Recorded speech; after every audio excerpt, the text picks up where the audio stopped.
Good evening, folks. How you doing? It's Middle-Aged Gamer Guy here, also known as Mag. Welcome to another Tuesday night gaming chat where we talk about all the latest gaming news and reviews from the last 7 days or so. How has everyone been? Hope you're doing well.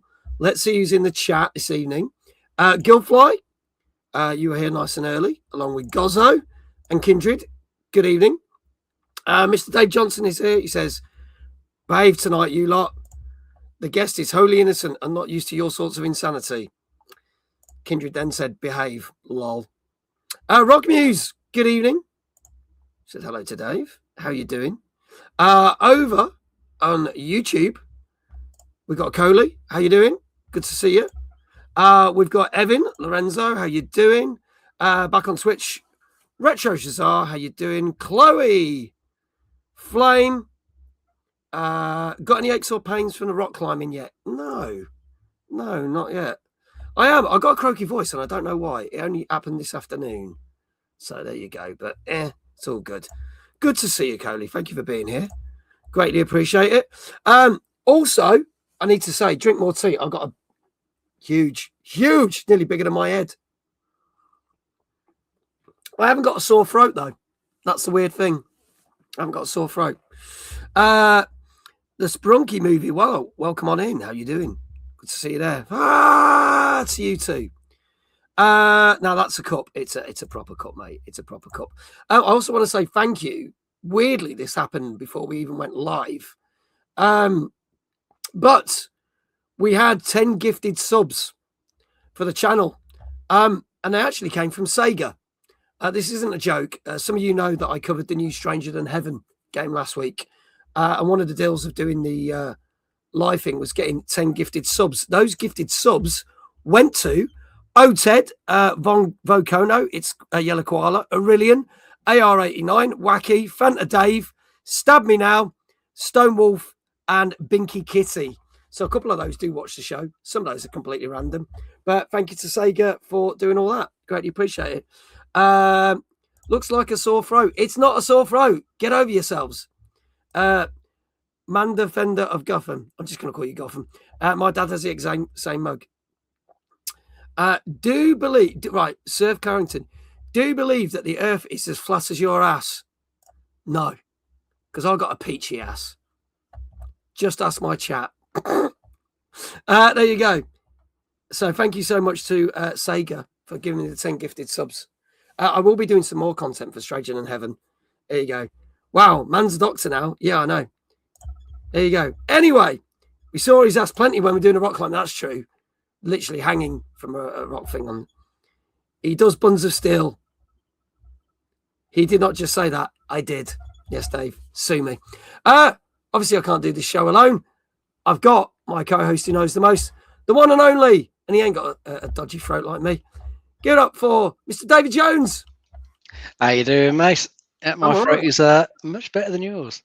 Yeah, you sound a little bit on the croaky side. You must have a sore throat. I'm just like, no, my voice is just worn out, shouting at people constantly. Oh dear, you have to rest your voice during the day tomorrow then. Fuck that. I've got a load of stuff to record. That's not going to happen. I've got a load of content to make. There you go. Basement Dave, not Smelly Dave, just to clarify. How are you, Dave, and what you been playing?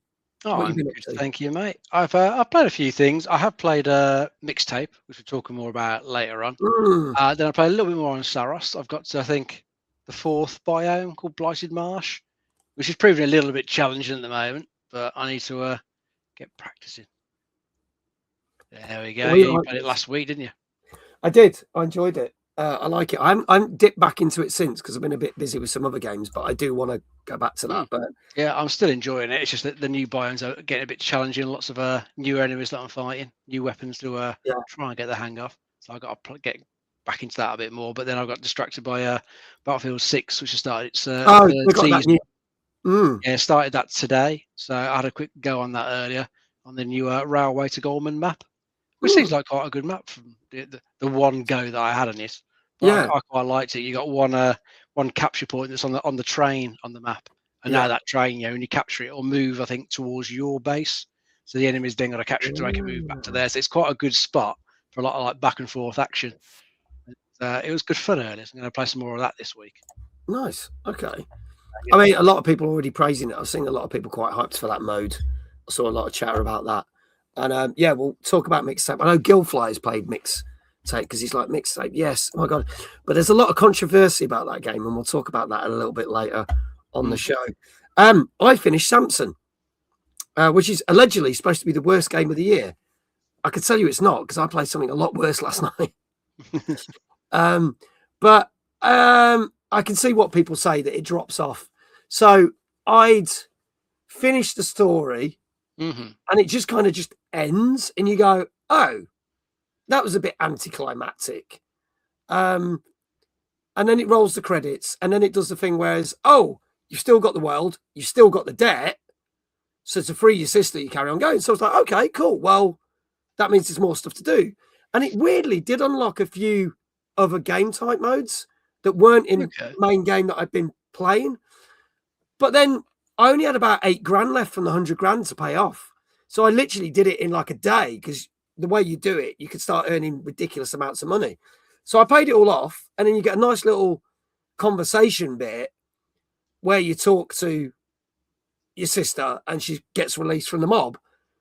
But there's no cutscenes that end the game when you get the first run of credits. And then there's no cutscenes, and it just says, any money you now earn is yours. Continue to play through how you see fit. But there's no point, because you can only spend it on repairing your car. So there's no point. So unless you want to do like all the collectibles, which really, they do give you extra stuff, but for the fact you've not got the debt, you don't need it. It then makes the game pointless. So unless they're going to add anything else in, it's kind of like, well, it's done now. There's no point carrying on. Sometimes I think games just need to just end. Yeah, have a complete stop, proper credits, proper cutscene to finish it off. So they're just like leaving it kind of open and letting you roll on with it. Doesn't always work. Yeah, I don't think they should have rolled the credits when you did the last chapter. They should have rolled the credits once you cleared the debt. Yeah, make more sense. And it would make more sense, and you can end the game. And then if you want to potter around afterwards, you could. But there's no point, because it's just an endless loop. The game will never end. So unless they add anything in. So I could see why it got really bad scores. But at the same time, I still think it was about a 6.5, 7 out of 10. Because I still really enjoyed it. It's just that a lot of stuff did kind of hold it back. And then I've nearly finished Pragmata. I've done 5 levels. I've 100%ed all of them, which is a bit good going. I've only got the big boss level to do now. So I'm going to save that for possibly before I do stream tomorrow. I'll crack on with that and see if I can complete it for tomorrow. And then I'll move on to either Mouse PI or Replaced or Saros. So there you go. So yeah, it's been interesting. Cool. Yeah, I need to get onto Pragmata. I'll get that at some point. That probably will be June or something like that. I think probably after Bond. Yeah. Well, I've just been told that my copy of Bond is on its way.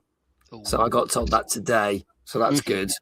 That's through IO Interactive. So that's not too bad. And I've had some other stuff as well, which we can talk about. Okay. Let's crack on. Good to see everybody here over on YouTube and Twitch. Let's bring in our guest. Is it in a bonded warehouse? Oh, that's such a bad joke. Dude, Matt, you're killing me. You're killing me. Let's bring on this streamer.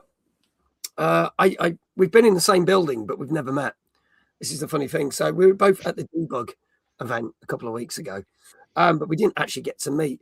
The connection that we have is the fact that, unfortunately, there's another Dave that's linked to all this, who causes all the chaos. Not this Dave, but another Dave. And he's now clearly saying it's my fault. Twitch streamer, and you're going to get to see him tomorrow night as well, because he does play a lot of Nintendo content. We're going to do a special Mario Kart World community night tomorrow night, where we're bringing our guests community and our community together to play a load of Mario Kart, which we'll talk about more later. But please welcome our guest tonight, the wonderful OzoneMK. Good evening. Good evening. Hello. Pleasure to be here. Good to see you. I'm great. How's it going, everyone? Yeah, very good. Very good. I think, we were in the same building. We maybe exchanged a glance once or twice, but I think that counts as meeting, to be honest. So Yeah, I think spiritual bond really, based off of that. But that works for me. Yeah, he's too enthusiastic, Dave said. Sorry, Yeah. this is the evil Dave, everyone. Evil Dave, yes, So- evil Dave. Good Dave, evil Dave in chat. Yeah. Simples. There you go. So for those who don't know you, I will drop your if Dave, even though he's evil, could drop your link in the chat so that everyone could give you a follow. He has iQuail's pinned it to the top of the chat, so you'll link there. But let everyone know what do you do on your channel, because you're very sort of, it's not just Nintendo centric, but you are kind of Nintendo centric. Yeah, so it's the MK in the name is OzoneMK, and that stands for Mario Kart, if you can believe that. So on most weekdays I'll be playing Mario Kart World, typically badly. But yeah, sometimes like on the weekends, on every Sunday I'll play Pokemon. So I'm trying to work through every Pokemon game at the moment. Nice. Okay. So we're starting with all the ones on the Switch because they're the easiest like ones to play. So we just finished Pokemon Leaf Green, and now we've moved on to Pokemon Sword. And yeah, every Saturday I'll have a guest on and we'll play just a random game. So this Saturday, previous Saturday, me and my friend were playing Super Mario 3D World. So you can kind of, it's very sort of Nintendo orientated. I'm not sure, you may be able to see some things in my background here. We got a lovely Animal Crossing painting. There's a baby Luigi up there. But yeah, I've been playing Nintendo since I was maybe 3 years old. So yeah, it's sort of it's what I'm passionate about, and that's what I'm sort of pursuing. There you go. A couple of people actually thought it was going to be Mortal Kombat. Yeah, I get it's either people either think for some reason it's Mortal Kombat or it stands for like massive knockers or something like that. So I don't really know. Am I allowed to sort of be profound? Sorry. You can be yeah, it doesn't matter. We've said a lot of words. I'm never sure. Yeah. You've said some several words. Yeah, no, it's yeah, no, it does stand for Mario Kart, unfortunately. So but yeah, I played a little bit of like Mario Kart 8 Deluxe as well. But nice. Yeah, that's my main thing is that. And obviously you know, I always get it. I get bait-based viewers come in and they always beat me. So you know what, maybe it's nice for them as well. Yeah. There you go. Rock Music Baby's mentioned that's it. Stream cancelled. No stream cancelled. It's all good. So obviously you're going to be on with us tomorrow night. Yes. You mentioned you're also on Saturdays. What other days do you tend to stream? So it's typically every Tuesday, Wednesday, Friday, Saturday, and Sunday that I stream. And yeah, so on most weekdays, so on the Tuesdays and Wednesdays, I do about 2.5 hours, and then 3 hours Friday, Saturday, Sunday. Cool. Okay. Cool. iCross says that didn't cross my mind, but I mean, now I'm thinking of massive knockers instead of Mortal Kombat. But there you go. If anyone wants to check Ozone's channel out, it is pinned to the top of the Twitch chat. If anyone on YouTube wants it, let us know, and we'll get our mods to drop it in the YouTube chat as well for you as well. In fact, what I will do, I can do that. Rock Muse is giving you a follow. Thank you, Rock Muse. I know Ozone, your Ozone. I know Gozzo is also dropped. There you go. In fact, if I do that, that goes to all the chats right now. There you go. Done. Amazing. Perfect. So Ozone has just tipped over 200 followers. So that's a celebration. Well done, sir. Well done. Thank you, guys. Thank you. How long have you been up and running now? Because it's been a couple of months, hasn't it? Yeah. So I think I started back when. God, it must have been October last year, end of October. Okay. I believe my first stream was on the Plants vs Zombies game, the Planted one, and then kind of from there just consistently up until now, really. So what is that, like 7-8 months? Yeah, I'll say about 7-8 months. Yeah. So going for a decent amount of time, and I hope to not be going anywhere anytime soon. Good man. That's good going for 200 followers for the 6 months is very, very good. I paid a lot of people, yeah. Shit, that's where I went wrong. I'm down quite a bit. Please say you hit affiliate, because otherwise that means you can't earn money and you won't get that money back. Yes, yeah, I think I hit that fairly quickly. That's good, and then yeah, it's kind of been upwards from there, really. Okay, all good, all good. Should we start the show, gentlemen? I think we should, mate. All right, well, let's hit that thing. Let's get the chat on there, and then let's hit this little thing, because it is our 265th show. Tonight, we're going to be talking about lots of indie games, including Waxheads, Duck Side of the Moon, Mixtape, and Outland. Plus, we're also going to discuss Nintendo feeling the pressure to raise their console prices, and then why it actually happened. We'll also be looking at the latest UK resale gaming charts, plus some other games and some gaming news. And we'll give you a little update on Timeless for those who missed it last week. There you go. Your fan club's in tonight. I love you too. There you go. Always good. So let's kick off with our first game tonight. This came out last Tuesday on PS5, Xbox Series X and S, and PC. And if you like your vinyl, you're going to like this, because this is Waxheads. This one's for you, Matt. Dated rhyme.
There you go. That is Waxheads, which is currently 12 quid down to £10.19 on Steam, and 12 quid down, same price on Xbox.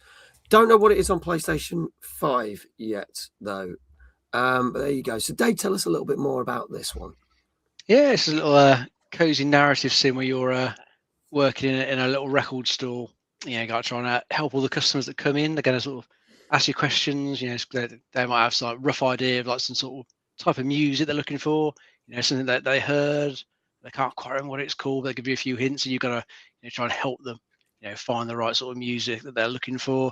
I think you get to hear some of their stories, and I think your character gets to sort of work with a band as well. But I think it's meant to be a fairly just chill game. You know, just chill out in the record store. Makes you think of like films like High Fidelity.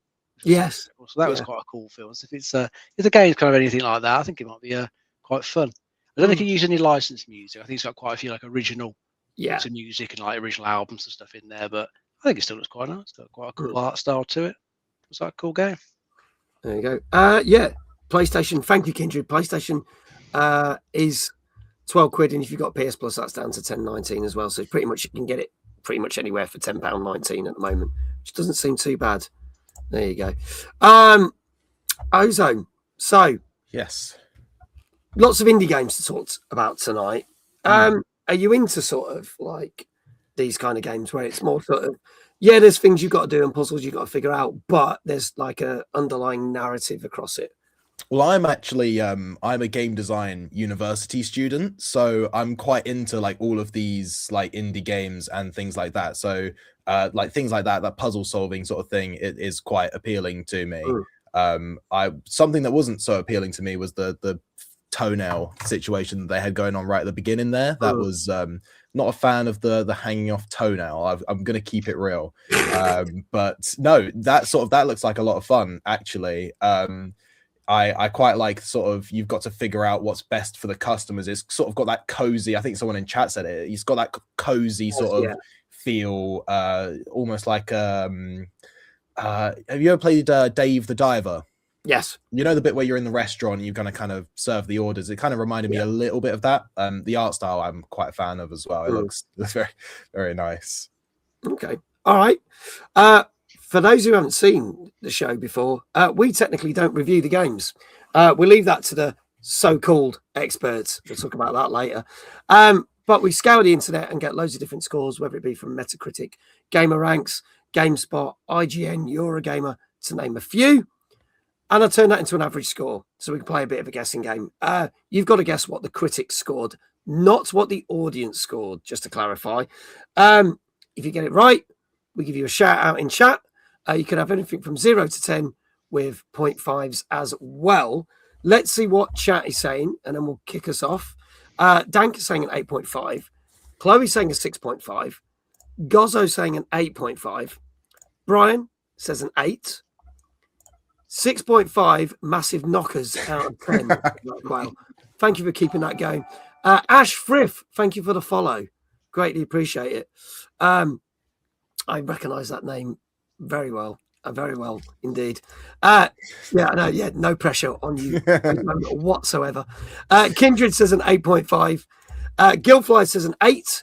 Flame says an 8. Rock News says a 7. Retro Shazar says an 8. Dave says, oh God, Ash is here. Look busy. Gotham says a 7.5.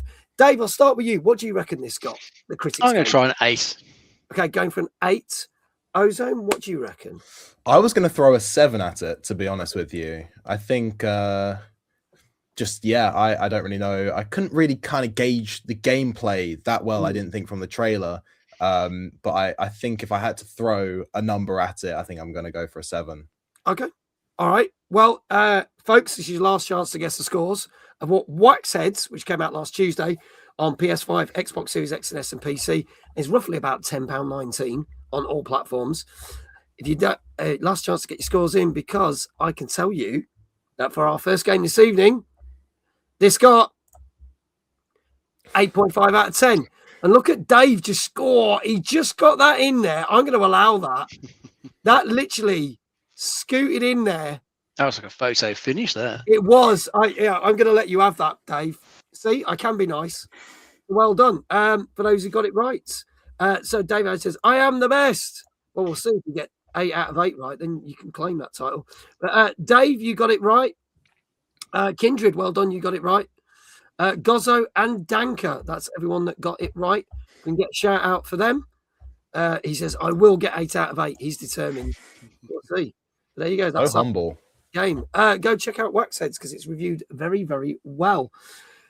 Coming up next, a game that I weirdly have seen more of on TikTok than anything else, and didn't realize that this was coming out when it did. This also came out last Tuesday. This is on PC, Xbox Series X and S, PS5, and is available on Game Pass. Kind of felt that it came out to a bit of a whimper, but I am intrigued by it. This is Motorslice. Let's have a look at the trailer for this. This is Slicer P. My job here is to hunt down machines. Get in, eliminate the machines, and get out.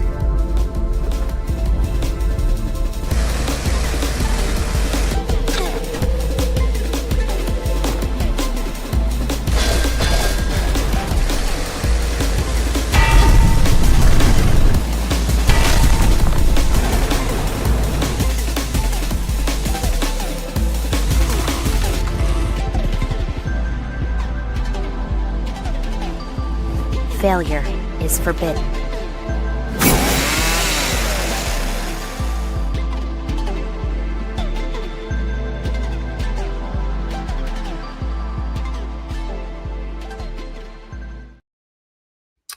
Now, I've just seen this from Brian from the UK Gaming Network. Played this on Game Pass. Easily the worst game I've played in 2026 so far. And I played Ebola Village. I mean, I played Ebola Village last night, and yeah, that was bad. So this is what's weird. I see clips of this, and I thought, this is my kind of game. But it just doesn't look that good. I know it's an indie game, but it just doesn't look that good for some reason. So I've been like, well, do I play it or not? At the moment, it's down to £15.7 on PC. It's £15.6, or a penny difference, on Xbox, but you can also get it free on Game Pass. PlayStation, it's down to £14.39 if you've got PS Plus. Dave, tell us a little bit more about this. I'm very divided about this. Yeah, this was something I wasn't familiar with until like a came with the reviews. I hadn't heard of it before, so like, unlike yourself, you've seen bits of it on TikTok. Until I started watching a couple of videos, hadn't heard of it at all. But it looks like it's a bit sort of anime inspired with the graphics, but it's like a sort of parkour third-person action adventure game. Yeah. Your character's been dispatched to this like mega structure, and they've got to like find their way to the top and battle robots and stuff along the way to get to the top to do whatever it is they've been dispatched there to do. Yeah. I think it looks all right graphics wise. I'm kind of with you. I'm not 100% convinced by it. I just think it looks okay. I think the environments look all right. It's not totally taken with the character design.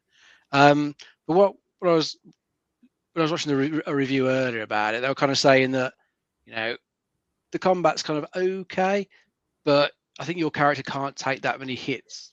And I think the enemies can get dispatched pretty quickly as well. Right. Okay. But I think the problem with your character being quite weak is when it comes to the boss fights, you got to try and traverse these massive like bosses to like get to pieces because your character's wielding a chainsaw, and if you like take a hit, you might just then be out. You haven't really had much chance, so you'll go back to a checkpoint and have to try and get back to the boss. So I think there's probably a bit of frustration you can get there at the combat. As I mentioned, that your character uses the chainsaw in the combat. They also use that in this traversal as well. So I think there's certain surfaces you can stick the chainsaw in and then use that to traverse across. So I think it's got some probably quite good looking sort of parkour challenges. Exploring the environment, making your way around it. The combat I think looks like it would get a bit repetitive and perhaps a little bit annoying, especially if you can die too quickly. So I can't say I'd rush out to get this even though it's low priced. Since it's on Game Pass, at least if you're already paying for that, you haven't got any more. Go see what it's like. But looking at Brian's comments, I don't know, might be one to just put in the back burner because there's a ton of other stuff out that's probably better use of your time. Interesting. Okay. Ozone. So this game may be a bit of a grind or a bit more for what we call hardcore players that do like punishing games. But what are your thoughts on it? I thought it looked quite fun, to be honest with you. I also have seen this quite a bit on TikTok, sort of clips of people playing it. I hadn't really seen much of the gameplay though of it. So in that sort of start, I was expecting quite a fast-paced game, a bit more along the lines of Haste or like Ultra Kill or that sort of game. Especially as you're using a chainsaw to sort of traverse, you can imagine like sticking it into the ground and being like pulled along by it really quickly. And then when it sort of got into that gameplay, I was kind of like, oh, they're slowly climbing this structure a bit like, God of War, the bits where he climbs up the towers or that sort of thing. Breath of the Wild almost climbing up the towers. But it still looks fun, a bit on the trickier side, which is, I think, there's a certain audience for that that likes their more challenging games, like Bloodborne, Soulsborne games, that sort of thing. Art style wise, I mean, I'm a sucker for low poly sort of that sort of vibe. Like I love an N64 game. I love a PS1 stylized game. It feels like they've half leaned into that, but not fully committed to it. So it looks like they wanted to go for that style, but kind of didn't fully go for it. So it almost gives an impression of, it almost looks like they weren't trying to do that. And then like, it just looks a bit rough around the edges of it here. But no, I think it looks like a fun game. I think if you've got the time to sink into it, then I agree. I wouldn't go out of my way to play it, but if it was there, I would pick it up probably. Okay. Right. See, that's the thing. I think as it's in Game Pass, I will give it a fair shout, but I can't see me streaming this. And I was like, do I not? And it just got cast aside. It's very hard. Folks, get your scores in chat. Let's want you know we've already got a couple of scores already. Danker's like maybe an 8, not sure. iQuell said I missed the trailer, so obviously a 7. We have a general rule: if you miss the trailer, you could go for a safe 7. Because 9 times out of 10, you might get it right. Rock News says a 6. Gotham says a 4.5. Okay. Chloe says a 6. Flame is saying a 7. Ozone, I'll start with you. Chat, get the rest of your scores in, please. I think I'm going to throw a 6 at it as well. Yeah. All right. All right. Retro Josiah is saying a 5. I don't like how there is actual games discussion going on. The last time I guessed it was Mag saying, Dave, what do you think? And I replied, I like buckets. Look, a shiny thing. And then ran out the door. Gozzo's saying a 7. Kindred is saying a 7. Dave is saying a 7. Brian is saying a 7. Wait a minute. Oh, yeah, of course. But Brian, when you reviewed this, what did you give this? I know you're saying a 7 for this, but I want to know if this was the worst game of your year. I'd like to know. It better be a 7 now, says Dave. If I was reviewing it, I'd give it a 3 or a 4. Damn. Okay. There you go. Gilfly saying a 7. Dave, what say you? I'll try a 6.5. Okay, going for a 6.5. Okay. Any more for any more? This is Motorslice, which came out last Tuesday on PC, Xbox Series X, PS5. As we said, it's roughly... I'll find the prices again. I've lost them now. Where are they gone? It's roughly about 15 quid on PC, 15 quid, 14 quid on PlayStation, and free on Game Pass. If there are no more guesses, Ozone did rate it, Dave. I can tell you the critics loved this. Oh, really? This got an 8. Surprising. That is surprising, to be fair. I'm surprised by that because I looked at it and it kind of put me off a little bit. Dave, you didn't. Shush.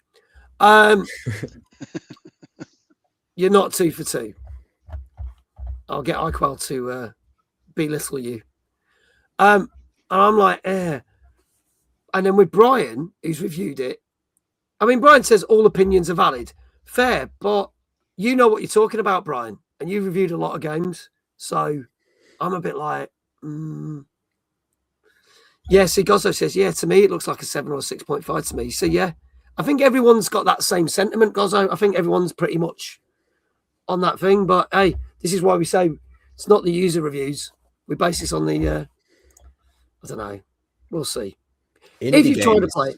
Yeah, indie games are really tough. Sorry to interrupt. They're really tough because, like, sometimes a reviewer, like, not every indie game is going to be the next Undertale. You know, not every developer is the next Toby Fox. So a lot of these, like, you look at the trailer for Undertale and you probably think that looks a bit naff, but you play Undertale and it's like, oh, this is brilliant. This is fantastic. So I think indie games are very, you know, with these AAA titles, you can kind of go, oh, that looks fantastic, or that looks shocking. Yeah. Indie games, you really never know what these sort of reviewers are gonna say about them.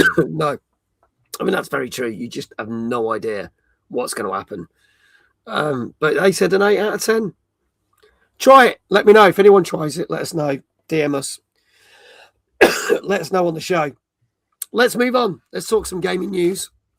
I'm going to go for... Do you know what? I'm going to go for the big news story.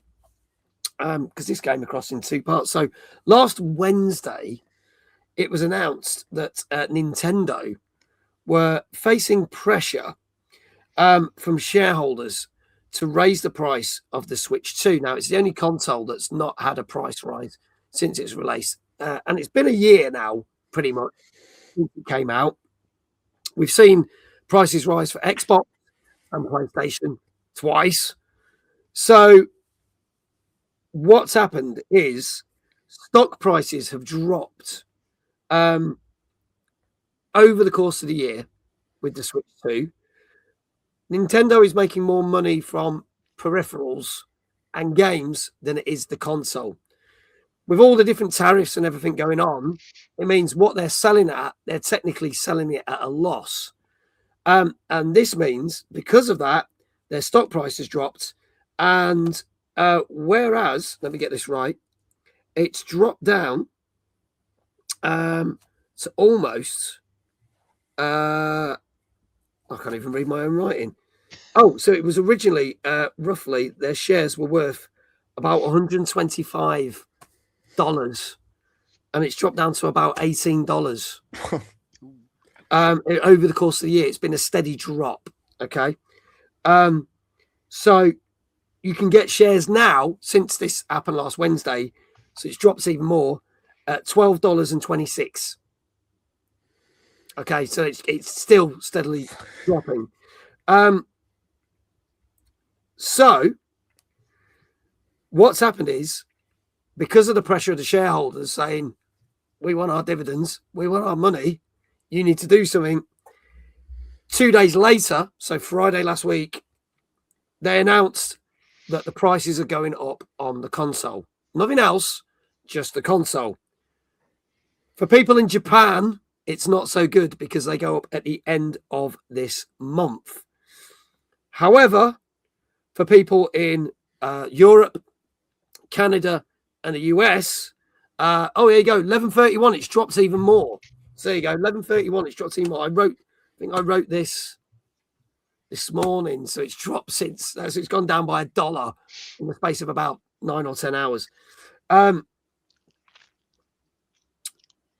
It's basically, prices have gone up by roughly $50 and €50. So US, Canada, and Europe, prices go up from September the 4th, I believe. So you've got a couple more months. So if you haven't got a Switch 2, now's the time to get it, because it's going to go up by about 50 quid. Okay. For those in Japan, you've literally got about 2 weeks. So discussion on this is, they announced that they were getting the pressure from the shareholders. The share price is dropping. They're clearly making more money from games and peripherals like the camera and all the other bits. Do you feel that they've done the right thing? Do you think that shifting the price up to actually make some money on these consoles is going to work? Or do you feel that it wasn't really the right thing to do and they're just keeping the shareholders happy? I think they're kind of a bit stuck with all the other component costs that keep going up. RAM and storage going up. We've got increases in fuel costs around the world, so it costs more to transport stuff around. So I think they end up having to pass on the prices onto the customer.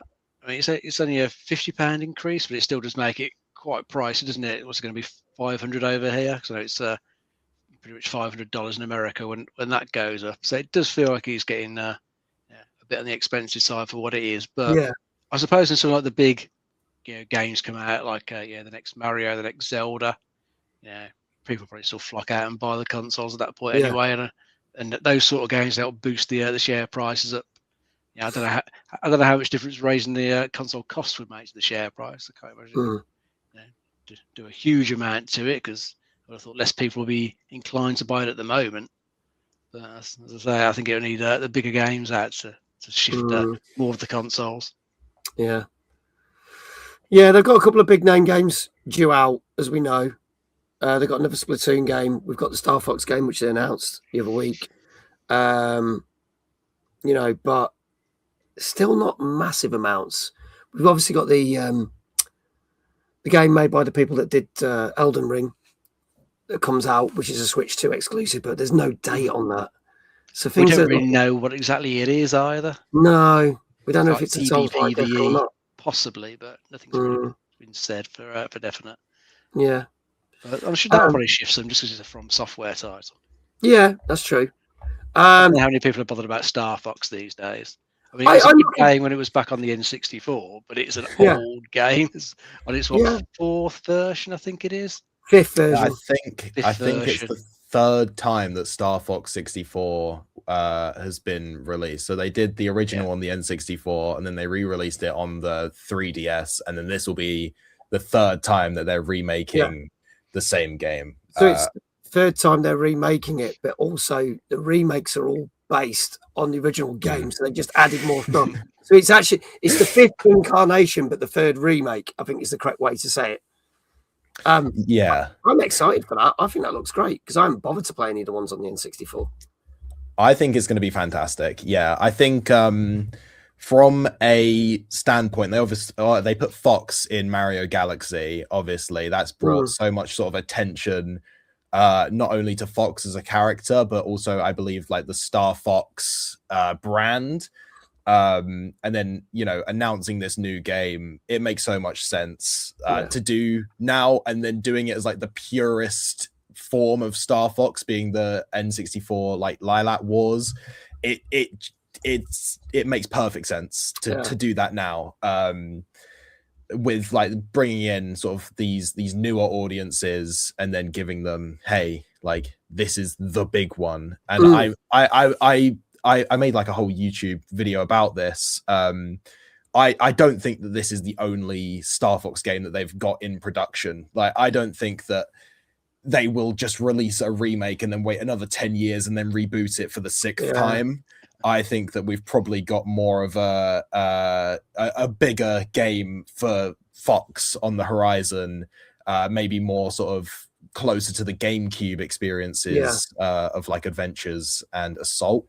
But yeah, and I think the key thing to keep in mind as well, like the console price is going up, which is going to cause issues, I think, for some people. I mean, people were already very unhappy that it was already £400.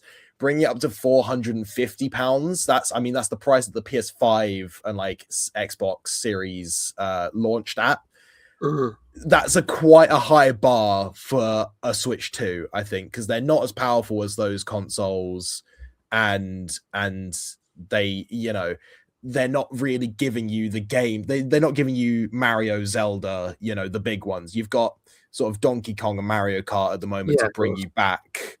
And that's it at the moment. But these newer games, the Splatoon game that's coming out and Star Fox, are both, I believe, £40, £42. So the prices of the games have actually come down, funnily enough, whereas the console has gone up. So it's not too bad. We'll see where they sort of go with that. But no, it's going to be interesting for sure. I don't think it's going to be too bad. I think people have got time to get a console cheaper now. You got until September. It's not so bad. And we'll talk about prices of games later on in one of the news stories, but we'll see. New Splatoon game. Yeah, I mentioned that.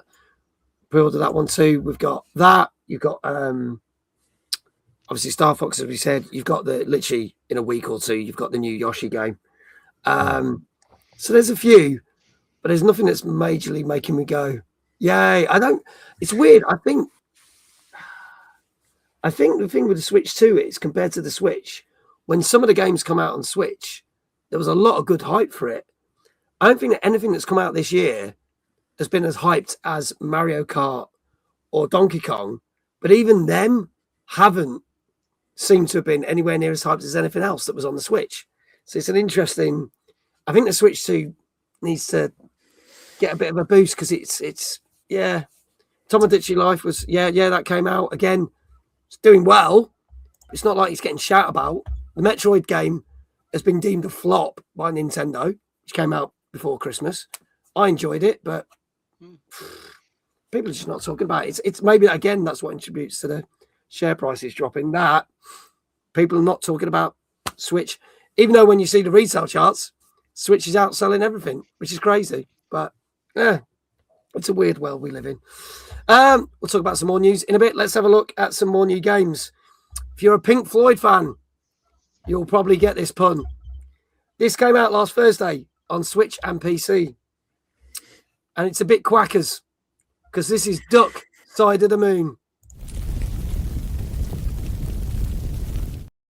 I saw you roll your eyes, Dave.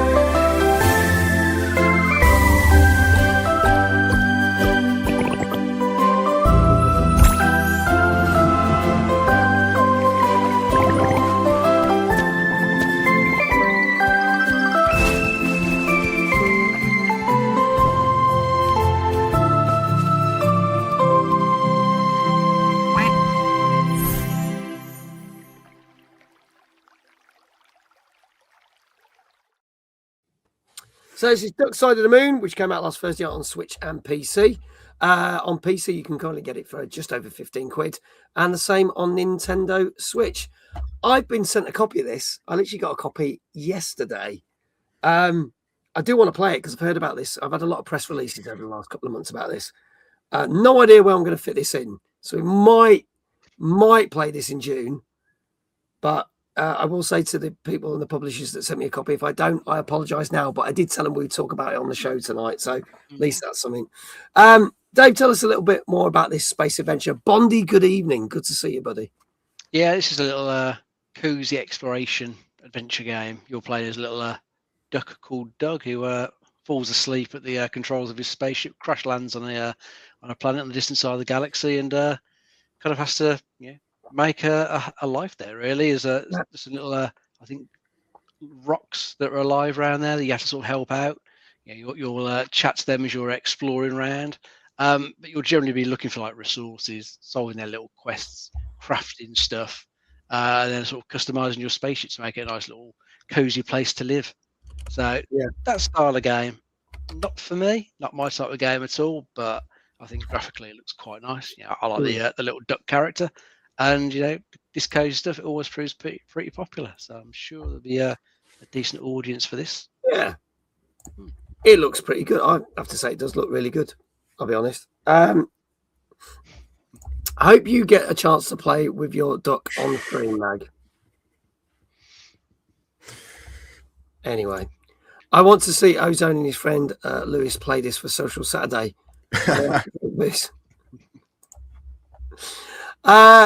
Ozone, your thoughts on this? Because again, obviously, this has come out on Switch. This is the first Switch game we're talking about this week. Your thoughts on this? I think that looks really fun. I think that it's the Switch has an abundance of like these cozy games, but all of them seem to have their own sort of strange charm. I love the concept of we'll put a duck in space and make him build railroad. Like what? Like it's just ridiculous, and I love that sort of goofiness, silliness of it. I saw as we were watching it. Dave said, "Oh, it's got OzoneMK written all over it," and it does, because it's a duck in space. It's ridiculous. I think, I think I'd play it.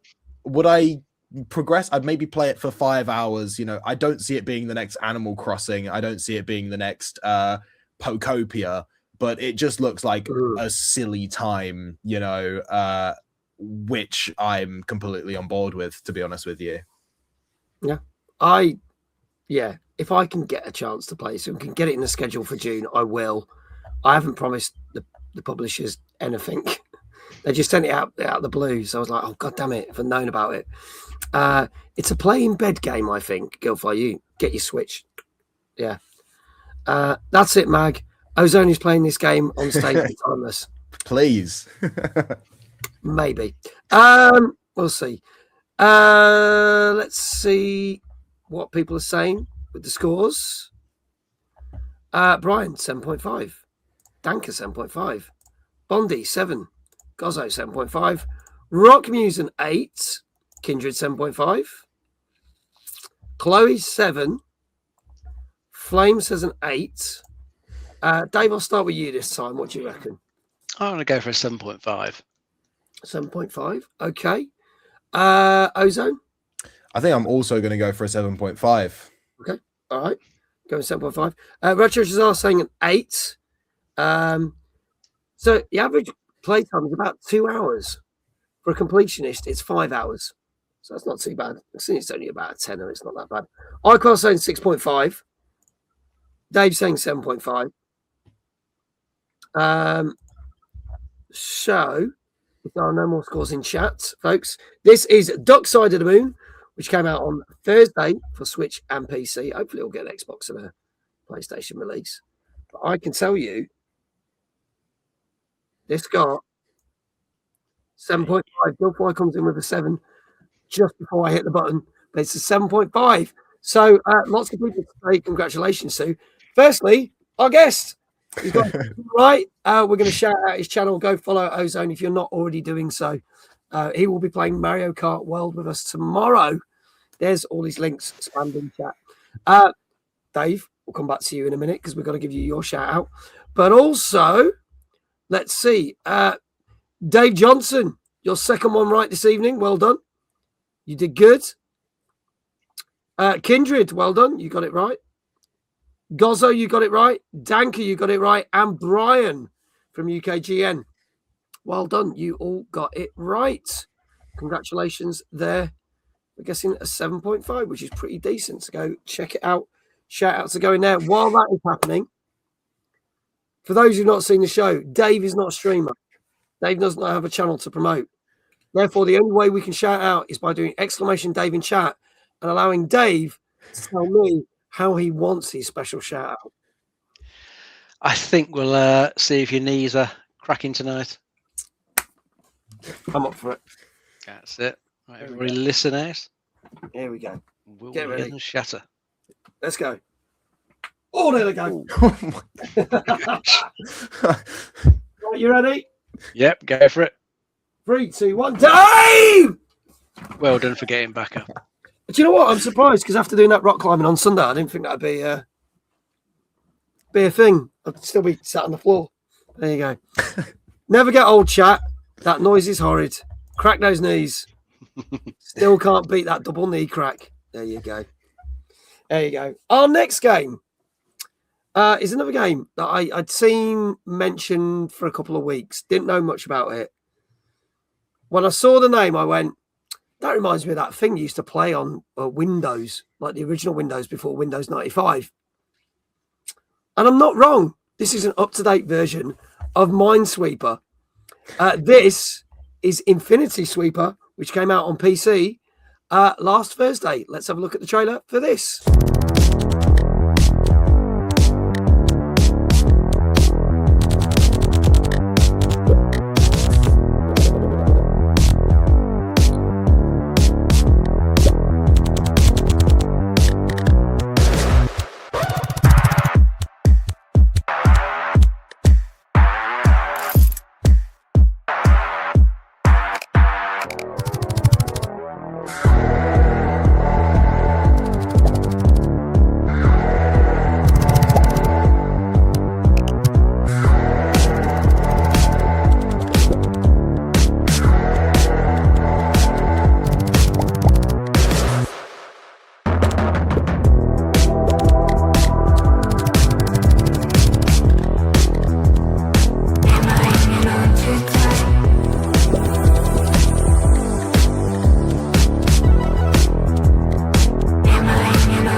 There you go, Infinity Sweeper, which came out last Thursday on PC.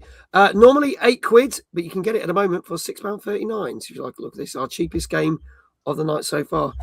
It's just Minesweeper. Agree, vibing music though. To be honest, I still love Tetris. Well, it's funny, we've been getting like a revamp of certain things because we had the coin pusher game.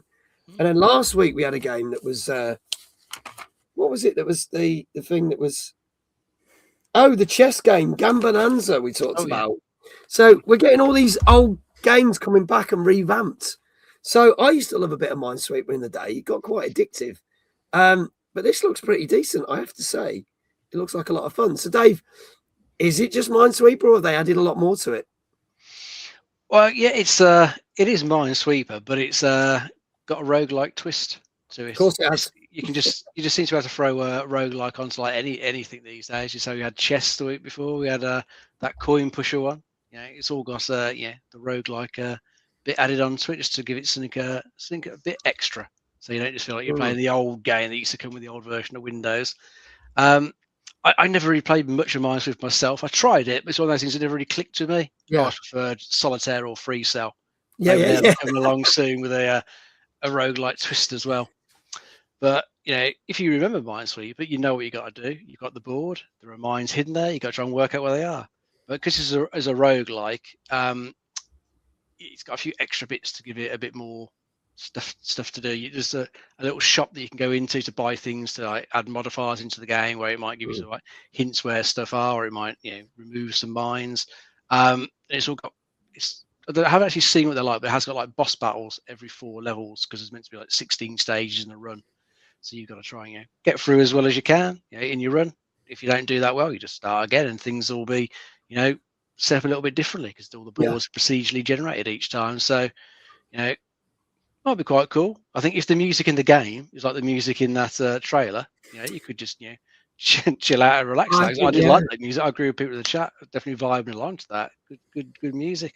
So if that was the music in the game, I could just see you kind of like getting absorbed in this for like a good few hours. Before you know it, the time was shot by. Hopefully, we'll have found a few mines, beat a few of the bosses. Looks like it could be all right, and it's cheap. So it is. It is cheap. Chloe said it's just like Disney making live action films. I think a roguelike is just a live action film, but a game. Not for me. I'll stick with original Minesweeper. Rockmuse said, I'm getting a little bit bored of the roguelike being added to stuff, but maybe real lovers of these games will be excited for a revamp.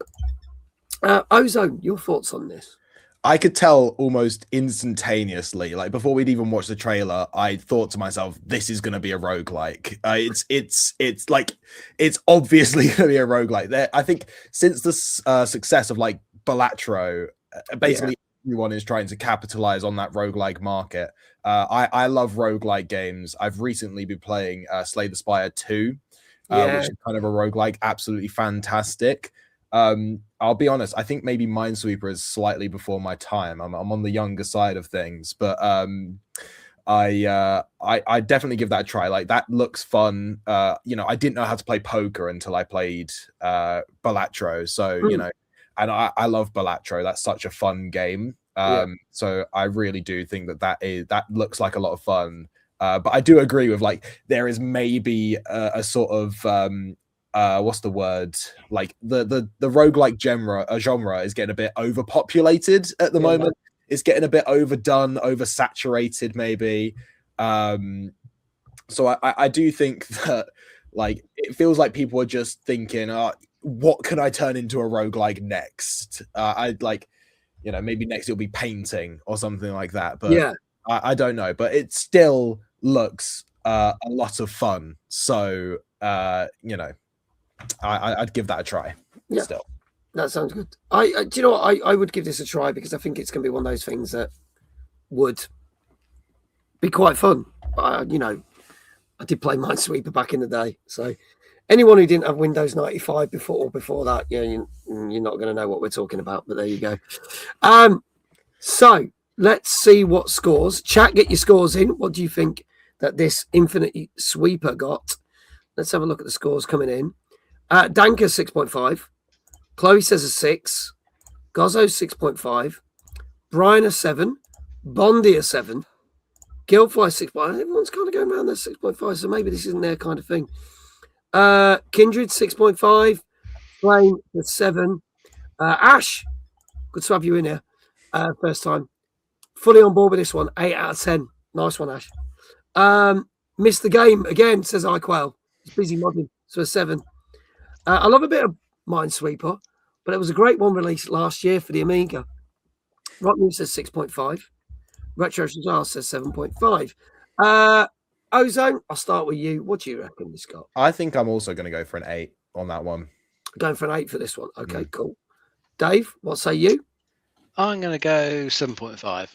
7.5, a little bit lower. So quite mixed. We're getting everything from sort of 6 all the way up to 8, 8.5. So, folks, last chance. This is Infinity Sweeper, which came out last Thursday on PC. As we said, it's literally about, how much is it? It's about, let's find the thing now. It's £6.39 right now, if you want to get it. That's cheap as chips right now. So, it's not 6.7, no, Rockmuse. No, it's not 6.7, Jesus Christ. I think I show my age by laughing at that a little bit. I mean, we do still make this joke, even though me and Dave are old as dust, but we make this joke frequently, so we're Unfortunately, me and Dave are fast approaching 50. Don't say it. I try to forget about that. Yeah, I know. We'll try and do it. We've got a couple more years. We'll be all right. But yeah, that's maybe when we retire. I can tell you, I introduced the 6-7 joke because Ozone mentions it. I don't believe you, Dave. Gotham says they don't look a day over 25. Well, that's very kind of you saying. What was the answer? On the camera. Well, I know. I could tell you what the answer is. This got a 6.5 out of 10 from the critics. So maybe the critics weren't as enamored with it. I think people who love Minesweeper will love this. Honestly, I think. So if Ash is well up for that, Ozone, you would give it a go. I think you're right with what you're saying with your scores. But I wonder if a lot of the critics were people who never probably experienced Minesweeper originally. So maybe that's why. Or if they didn't like it, then they probably wouldn't warm to this. So there you go. Let's see who got it right. So we have got Rock Muse. Congratulations, you got it right. Kindred, you got it right. Gilfly, well done, you got it right. Gozzo and Danker. So there you go. I don't think anyone's 4 for 4, as I can tell. I think one's caught Gozzo out. I think one's caught Danker out. I think. Oh, no, Danker is 4 for 4. Holy shit. Okay, my apologies. He is 4 for 4. So that means Gozzo's 3 for 4. And then we've got a couple of people on 1 or 2. There you go. There you go. And please do go follow these people. They're getting the shout outs in the chat. They come and watch this show every Tuesday when we're live. Go give them a follow. Go watch them. They support us. Go support them. We greatly appreciate it. There you go. There you go. Let's move on to some more gaming news. And then we're going to talk a little bit about Timeless. Because I felt like doing a shameless plug. Why the fuck not? So a couple of news stories. All about big companies being disappointed with other companies. So, the Bank of America decided to get its dollars worth in the whole GTA 6 conversation, because the Bank of America stated last week that they in their thoughts, in their opinion, that GTA 6, when it releases in 2037, because we know it ain't coming out in November, should be about $80. And they said, why? People are like, why is that, when they're talking about, oh, it could be $100 game, or it could be less. And they said the reason being is that video games have been 60, 70 quid. And we said this on the show the other week, for about 10 years. There's been some games like creeping at 50, 60 quid is, for a long time now. It's crept up to 70 quid, as we've seen over the last year or two. But if they sell it at 70, technically, the gaming market can't go anywhere. It can't go up. It will kind of stay there for the next couple of years.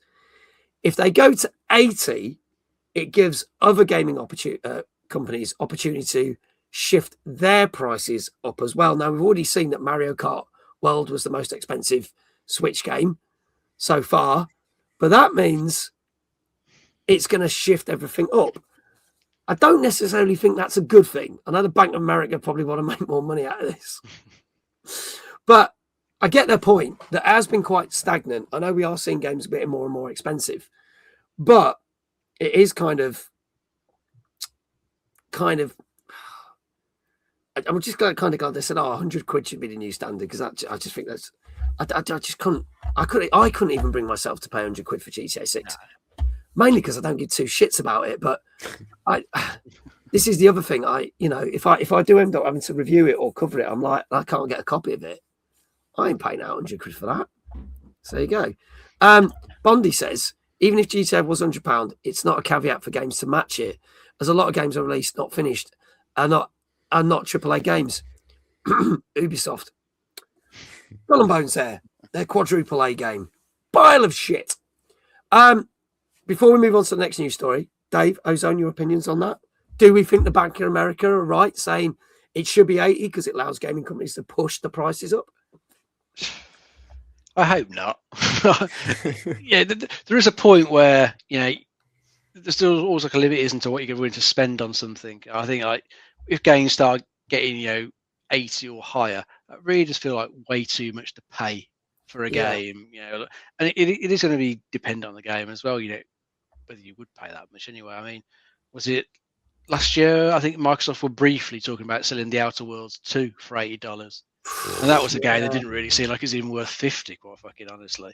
So they quickly dropped it down to 70. As I say, it still wasn't overpriced for what it was. Fair enough. So I think probably GTA 6 is probably like the one thing that could probably get away with being, that bit more expensive than others, just because it's so overhyped and people do love GTA. But a lot of other stuff, probably people would just be like, nah, I'll wait for a sale. Because it just hits a point where it's like, well, I'm not paying that much. If games ever got to £100, at launch, stuff it, wait for a sale. Yeah. It simply couldn't justify spending that much on a game with all the other stuff that you have to pay for these days. I'd agree with pricing people out. Yeah, I'd agree with that. There'd be stuff I'd just go. So obviously, as I've said on this show before, I don't always get sent all the games to me free. I'm very fortunate that I get the majority of them, and I'm very appreciative of that. But there's times when I do have to put my hand in pocket and buy the games so that we can do the streams to cover it and talk about it on the shows and stuff. But if games start being £100, I'll just go, fuck it, I'm not going to cover that game. I'm not going to stream it because what's the point? Yeah. See, rock music I can't afford. Like, it's getting very expensive. I honestly don't think GTA 6 will be more expensive than any other big AAA game. Both GTA 4 and 5 were the same price as everything else. I don't see any other reason apart from greed to make this one more expensive. There will be an early access deluxe edition for more than £100. I get that. Yeah, that's fine. There's always those deluxe editions with we get limited stuff and early access. People want that. That's great. Got no problem with that. You get collectible figurines, T-shirts, whatever. Fine, go for it. But yeah, I totally agree with that. But it shouldn't be. The CEO of Take-Two has said GTA will be reasonably priced in at £70. He hinted, yeah. And this is something he said a couple of weeks ago, and we talked about this on the show. But look at the deluxe edition. People say silly money for that. I know. We've seen ones 150, 250, like that. I mean, they don't really need to, put the price up for it because, the online will come out, a little bit after the launch. And if that is as good and as popular as the GTA 5 multiplayer, well, that'll just keep paying dividends for years, won't it? Yeah. Probably like 20 years until GTA 7 comes out. Yeah. They can just milk the multiplayer of GTA 6. Yeah. I think people might buy it just for the strip club, to be honest with you. That was my plan anyway. But either way, it's going to make shit tons of money. It's going to be maybe the best-selling game of all time. It's probably the most anticipated game of all time at the very least. Yeah. It needs to be because it's already over the billion mark, isn't it? From what they've said. Is it? Yeah, they haven't really said a proper price. The hints are that the hints are it's gone over a fortune on it. Yeah, I don't think you look at it in those trailers and it looks like he's had a shitload of money spent on it. I don't think they care how much money they throw at it. They know that it's going to make that back. Because it's probably the most talked about game of all time. It's going to release on every single platform. It's been, when did the original come out? Was it not original, GTA 5, sorry. That came out, was it 2012? 2013. Yeah. Yeah. So it's been spoken about since maybe 2015, Thanks, God. It's gonna be enormous. It's gonna be the biggest game. If it comes out this year, it'll be the biggest game this year. I think that they really need to actually just get it out because otherwise people will. I don't think they'll lose interest, but they'll get pissed off by it. If they keep pushing it down the pipeline further and further, and then throwing like an £100 price tag on it, people are going to be rattled by that. Like, they could. The issue is they've got almost a monopoly over it. They could sell it for £50 and sell 5 billion copies of it, or they could sell it for £150 and sell 2 billion copies of it. It's whatever they price it as, people are going to buy it, and they'll almost definitely. I'd probably on launch be digital deluxe, standard, and that will push right up to well, probably 150 to 200 pounds for like the highest tier of the game. But yeah, no, it's going to make so much money. Yeah. All right. Well, moving on. Next bit of story, which is not GTA Link, but is adjacent link, because Take-Two CEO Strauss Zelnick, who we've talked about on this show many a time, has said he is disappointed with the progress of not GTA 6, BioShock 4.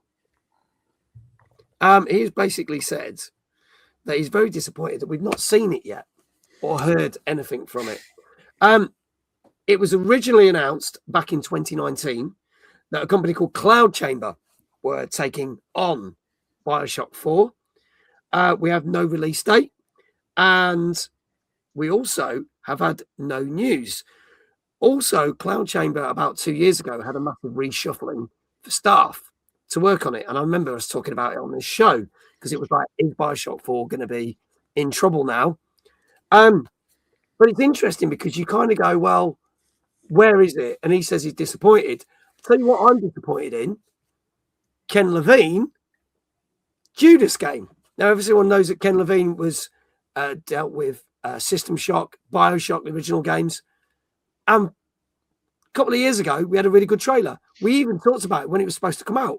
It was supposed to come out 2 years ago. It was also supposed to come out last year. Then no one's even mentioned it this year. So that's the one I'm disappointed in.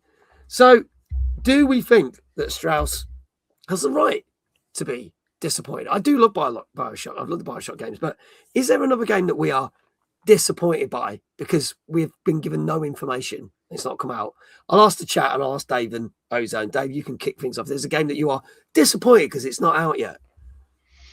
Oh, well, I mean, been waiting that long for GTA 6. That's what I've been disappointed with for years. Waiting around for that one. But yeah, I mean, BioShock 4, I can't say I'm disappointed that I haven't heard much of that, because I kind of felt that, the sort of BioShock story got wrapped up pretty well with BioShock Infinite. Yeah. Especially with its DLC, because that revisited Rapture from the first couple of games. So I felt that's what they've wrapped all that up. So I don't know what they're going to be planning to do with BioShock 4. That it's going to somehow try to continue on with the sort of story from that, or try and do something new. Yeah, as you say, we've had bugger all details of it. Clearly, the dev team have had to reset, I think, at least once along the way, and they're so having trouble with it. So perhaps I don't even quite know what they want to do with it. I mean, that one could still be years away. Yeah. I don't know. When they eventually show something, I'll have a look at it, but I can't say I'm that disappointed in it not being out at the moment. Brian, good night. Thank you for being here. Appreciate it. Ozone, game that you're disappointed in because it hasn't come out yet? Oh, it's whilst there's been like no official announcement, it's got to be like a 3D Mario game. Odyssey came out as of next year. It would have been 10 years ago since Odyssey released, and like, whilst there's been no official announcement, that they're working on Mario. They're always working on Mario. We waited, I think it was about 11 years since Mario Kart 8 came out that we waited for Mario Kart World. And then Mario Kart World is great, maybe slightly bare bones at points. So I guess the worry is that a new 3D Mario game will come out and it will be a bit lackluster. But no, I think, whatever they've got in the tank right now, I'm hoping it's going to be good and announced this year. I'm praying that it's announced this year, to be honest with you. So, we've just been hit with a raid and some subs. And it's really funny because we've just been raided by JL Sorry You. Says, came straight into ads. There you go. Thank you so much for the raid, JL. Greatly appreciate it. And Gilfly, thank you for the Prime sub. Greatly appreciate it. So can we get shout outs for JL and Guild? Greatly appreciate it. I hope you had a good stream. There's 10 seconds left. He probably can't hear me. So I'm going to wait until the ads have finished in 5, 4, 3, 2, 1. Welcome in, JL. Sorry, you. Good to have you here, mate. Thank you so much for that raid. Greatly appreciate it. And again, Gilfly, thank you very much for that sub. And Bondi has just gifted 5 tier 1 subs. That's gone to Johnny Beard. Hello, the Knitter. It's gone to Flame, who's in chat right now, Belarus, and Gotham, who's in chat. Thank you very much, Bondi. It now means we've got a hype train going. There you go. Choo choo. I ain't going to do the sound effect because it'd be weird. Well, fuck it. Do you know what? Why not? Very nice.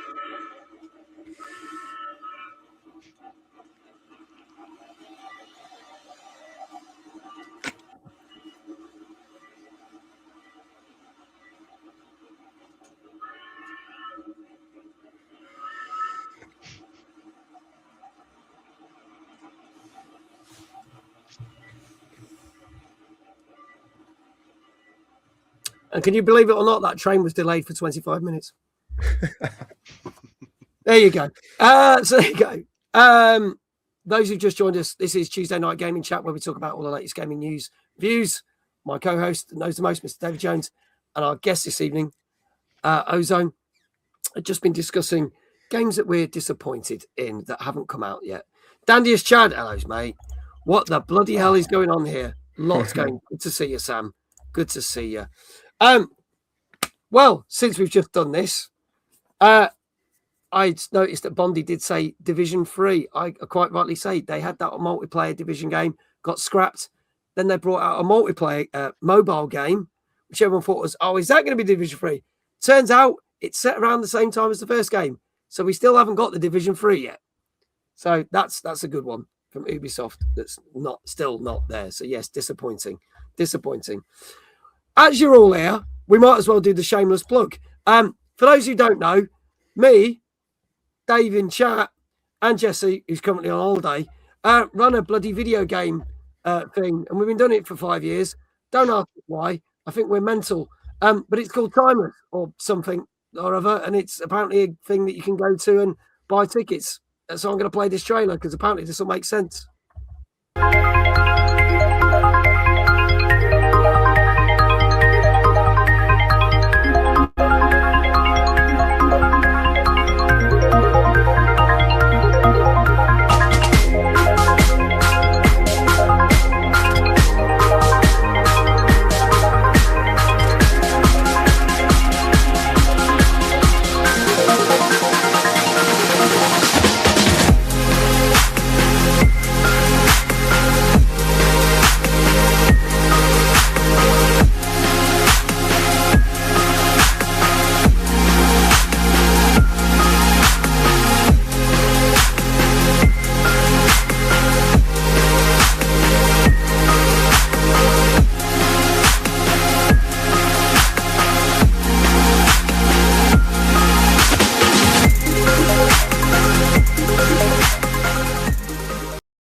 There you go, folks. That is Timeless. I'm going to bring up the screen because we have had some updates.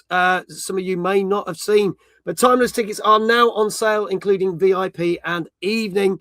Let me show you what we've got for you this year so far, because Timeless Gaming Convention is back in Liverpool for its 5th year on August the 12th. If you buy your VIP tickets, we're also doing a VIP night where all content creators and VIPs and our special guests get together, and we've announced that the wonderful Ashens is our special guest speaker for the VIP night, as well as some other things that will be going on. We have announced lots of stuff so far, all the tickets on sale, VIP tickets, standard tickets, family tickets. We've got a couple of new things. If you're a content creator and you want to come to Timeless and you want to do some coverage for us, content creator passes are now live until end of June. You apply, there are 100 passes up for grabs. If you're lucky enough to get it, you get to come along to the VIP night and the full day, and you get in early. All we expect you to do is do a bit of coverage and some social media posts for some free tickets. That's not bad, is it? But we have also announced a load of other things. We have announced our first sponsor for Timeless, brand new shop that's opening up. Dyson Decks is our first official partner. They are opening up very, very soon. They are sponsoring Timeless. We want to say a big thank you to them for doing so. You can check out more information on the website. But we've got our first set of indie games also announced, as we have a selection of indie games that will be at the show. The wonderful Astroburn that I got to play at London Games Festival is going to be at the show. It's brilliant. If you like R-type shooters, it's fantastic. It's really, really well made. Go check out the trailer there. And a brand new game called The Grand Slamboree is also going to be, it's a 2-day platform fighter. You're going to go check that out. That's going to be there. We also announced Phantom Cat Creations, a brand new exhibitor, first time at Timeless. We'll be there doing lots of wonderful creations with badges, key rings, and numerous other things for some of your games there. We've also got the full list of exhibitors here, as we've announced. The Gamer Guide will be back partnering with us because they are doing our content creators, and they'll be giving away lots of fantastic prizes as they always do. Creftu Hendy Crafts and Events are back with us. Miss Frog, we've got Light Gun Retro Gaming for all your plushies, games, and numerous other stuff. And the Gaming News Agent is back with us. Good selection of board games, gaming books, gaming magazines. And if you are a streamer and you need some decent clothing for your streams and your merch, Gamer Clothing are back. And they will be doing something special for VIPs and creators. Because last year they did some very special keychains that were limited edition that you could buy from their stand. Not going to tell you what they're doing this year, but they are doing something really, really cool. So you can get some special merch just from them. Talking of merch, our merch is now live for this year. If you want to get it, it's now available. The hats, the hoodies. The hoodies are pretty damn awesome. I've got mine here. This is the design on the back for this year. They're pretty freaking awesome. You can get them. You can buy them for there. But if you buy a VIP ticket, you get your T-shirt for free. Or you can pay half price for a hoodie. So you're only paying 30 quid for a hoodie, which is not too bad at all. Also announced, we've got our cosplay competition back with the wonderful Jinx and our wonderful judges, Zara, Aries, and last year's winner, Another Planet TV. We've also got the wonderful Steve and Sam from Go 8-Bit. Go 8-Bit was a TV show, gaming TV show on Dave, which ran for 3 seasons. They were the writers of the show, and they were the team captains. They're going to be with us. And our evening entertainment, as mentioned, is Wi-Fi Wars, which is being run by Steve. It's an interactive comedy show. If you've never done it, it's going to be amazing. You need a separate ticket for that. That is just £10. Normally costs £20 at any show you go to. We're paying for half of it. You only have to pay a tenner to join in. But also announced we're doing karaoke and beer pong in the arcade after 9 o'clock till midnight, because the arcade's open till midnight. The whole arcade is free for the whole day. But you can go and get some gaming-related cocktails while we play beer pong or sing some karaoke. And some competitions that have been announced. Marvel versus Capcom will be kicking us off. The Mario Kart World Tournament is always popular. We're doing that. We've announced the Star Fox competition. And every year we have the wonderful Just Dance with our fantastic MZ Lee. More competitions to be announced. Loads of great prizes that you can win. So get your tickets now. As I've said, VIP tickets start from 50 quid, which includes the night before, plus a goodie bag, plus a load of other stuff, plus you're getting early. Standard tickets for the day, you're getting from 11 o'clock to 20 quid. A family ticket, 2 adults, 2 kids, is 50 quid. Your Wi-Fi Wars ticket is a tenner. Child's tickets, kids under 5 go free. If they're 6 to the age of 17, it's a tenner.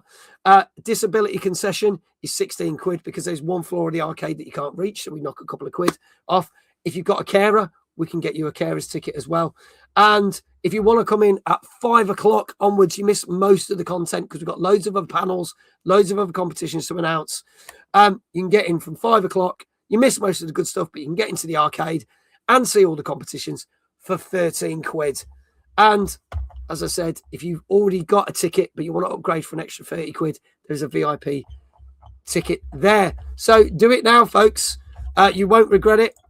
Timeless is absolutely massive. It's our 5th year. This is going to be fantastic.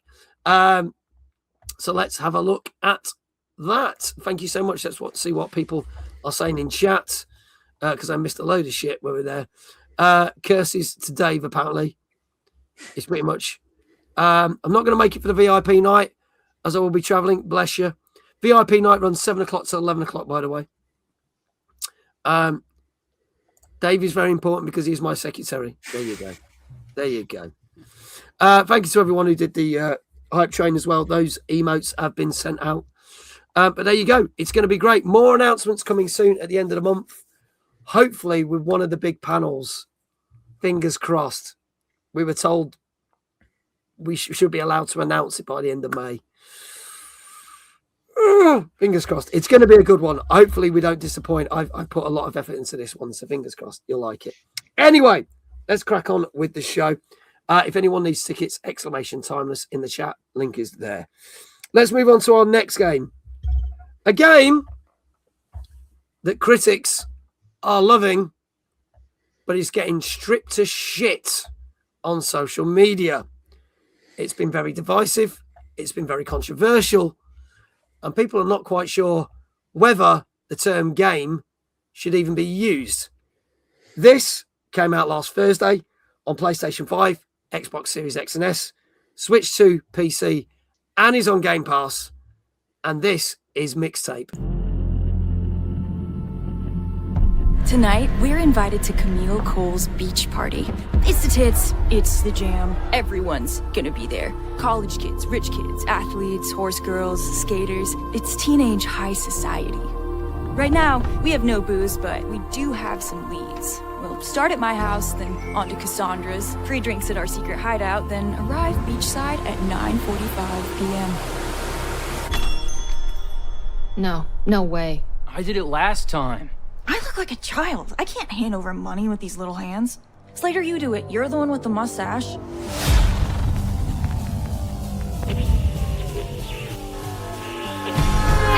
Go eat it!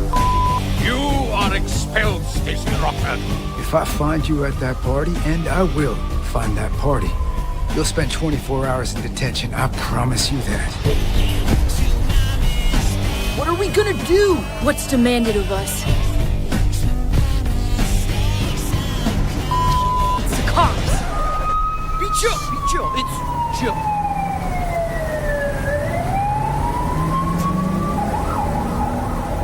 Are they gone? This year, I want to ride a flaming stallion of delinquency.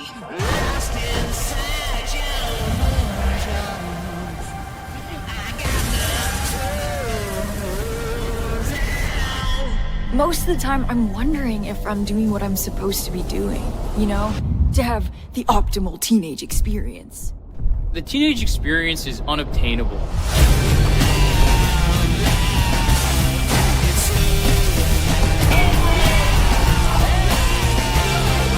Trio of young adults have driven a shopping cart onto the island.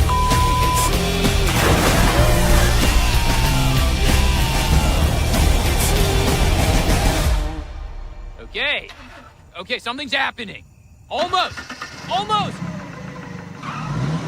Woo! Back in business, baby! Loud sounds everything.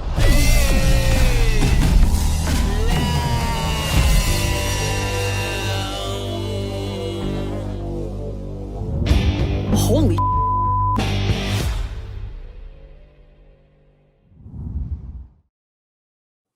So this is pretty much out on everything. Price wise, it's down to £14.39 on PC. It's $13.94 on PS Plus, $14.39 on Xbox. It's also free on Game Pass right now, and it's $14.39 on Switch 2 as well. I'm going to let Dave talk about this because Dave, you've played this, so I'm going to Yeah, start. I played it over the weekend and finished it. It's about 3-ish hours long. It's not a long game at all. But what it is, it's like a sort of coming of age story. You got a group of 3 friends who are getting ready to spend their last night together before one of them goes off to New York to pursue a job, another one's going off to college, and they're the day that you're spending with them. They're sort of reminiscing about various other bits during like their last few years have been teenagers, and it's all set to like various classic sort of tracks like I mentioned. Smashing Pumpkins was there and like Joy Division. So you do use the term sort of game loosely with this one, because if you feel like commented in the chat, you can just like put the controller down. You haven't really got to do a huge amount. It is lightly interactive, which it is. It's a bit more like watching a movie with a few sort of interactive segments. Stuff will be happening. You can do stuff. You can when you see the bit where the characters are on the shopping trolley. Yeah, you can move the shopping trolley around, spin it around as the music's playing. It's just kind of fun doing that, but there's no real challenge to it. There's no death in the game, as it were. If you do bump it, you shouldn't, it just kind of rewinds you and lets you carry on. So you can't fail the game. There's a few bits where you can wander around like bedrooms or other areas and like look at stuff and talk to characters. But that's kind of like as much as you get out of it. But it's still quite a fun sort of game to play through. It's a good story there. I like the characters and good comedic moments to it. It's probably, if you like say movies by John Hughes, he did like a lot of good like teenage high school movies way back in the day. It's probably kind of got that sort of feel to it, to be honest.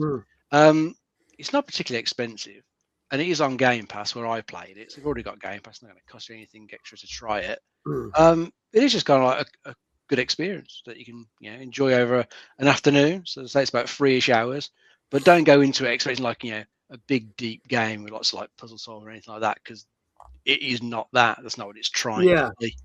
Which I think is where some of the discourse comes up, because a lot of critics obviously scored it pretty well. Yeah.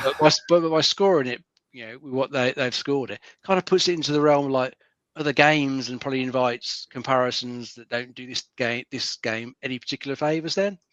But it's just really about setting expectations for this one. It is just a fun experience. I really liked it. Yeah. I'd recommend people play it. If you've got Game Pass, give it a go. It's cool. Yeah. I'll say my piece in a bit, but I'll just firstly I'll say good evening to Big Jesse, Hannah, Big Fuzzy Panda, and Lorraine, who've all joined us while we've been chatting. I know Big Fuzzy Panda was here earlier, but I didn't properly say hello. So there you go. Ozone, your thoughts on this? Yeah, I don't really know. It kind of when I was watching the trailer, if you'd have told me that was a trailer for a upcoming movie, I would have believed you. I can't imagine that in a gameplay environment. Like story-wise, it looks good. It looks solid. It looks like it'd be fun. But it just, with games like Dispatch, which came out last year, like that's a very story-heavy. You're basically watching a movie as you're playing. But that game was fantastic, So maybe it's one of those ones where I'd have to play it to sort of understand it. And is it like a bit of a telltale sort of you make decisions and things, or is it just you kind of watch it happen? You kind of watch it happen. There's no real decisions to make. The characters are just doing stuff.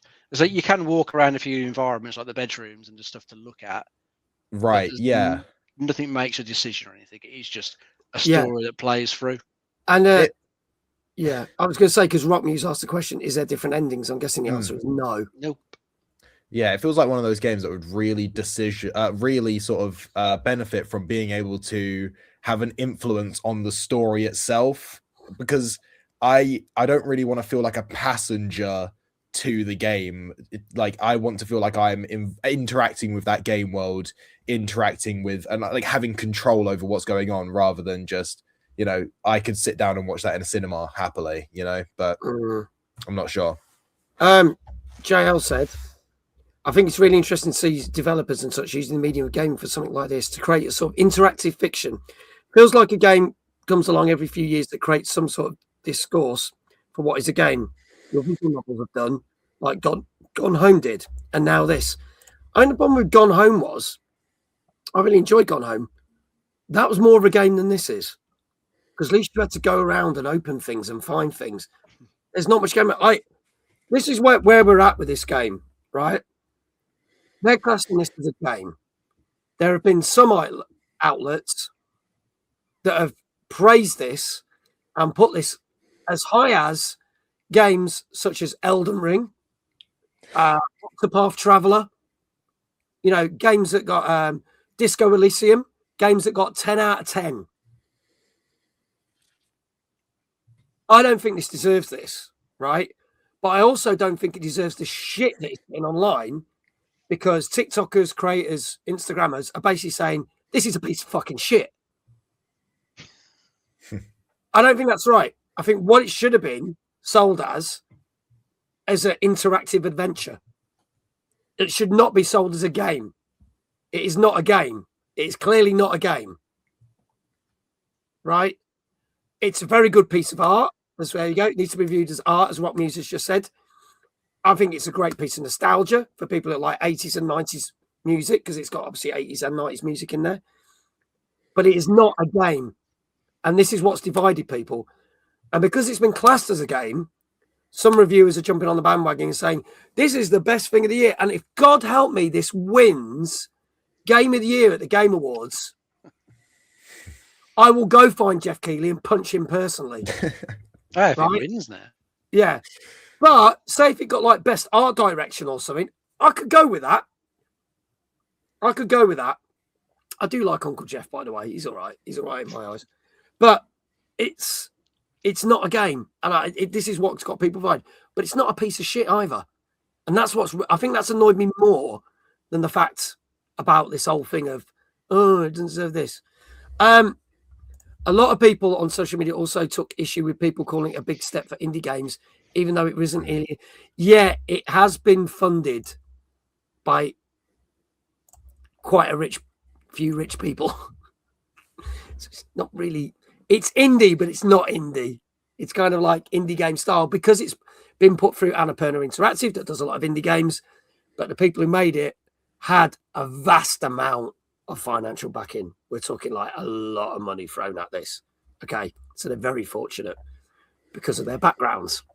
So there you go. Anyway, let's see what people are saying. Now, remember, we're going on the critic scores, so this is going to be an interesting one. Let's see what people are saying. Danker, 8.5. Gilfly, 9. Bondi, 7.5. Big Fuzzy Panda, 8. Chloe, 8. Gotham, going to say 9. Gozo, 8.5. Dave saying a 9. Let's scroll back down. Dave, I'll start with you. What do you reckon this got? I'm going to go with a 9. Going with a 9. Kindred said 8.5. Flame saying a 7. Retro Shazar saying 8. Ozone? I think I'm going to go for an 8.5 on this one. Okay, all right. Folks, this is Mixtape, which came out on Thursday on PS5, Xbox Series X and S, Switch 2 and PC, and is available on Game Pass. If there are no more scores in the chat, I can tell you, on average,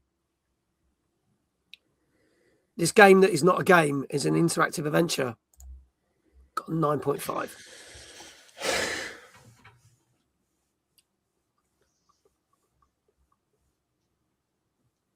That's quite crazy.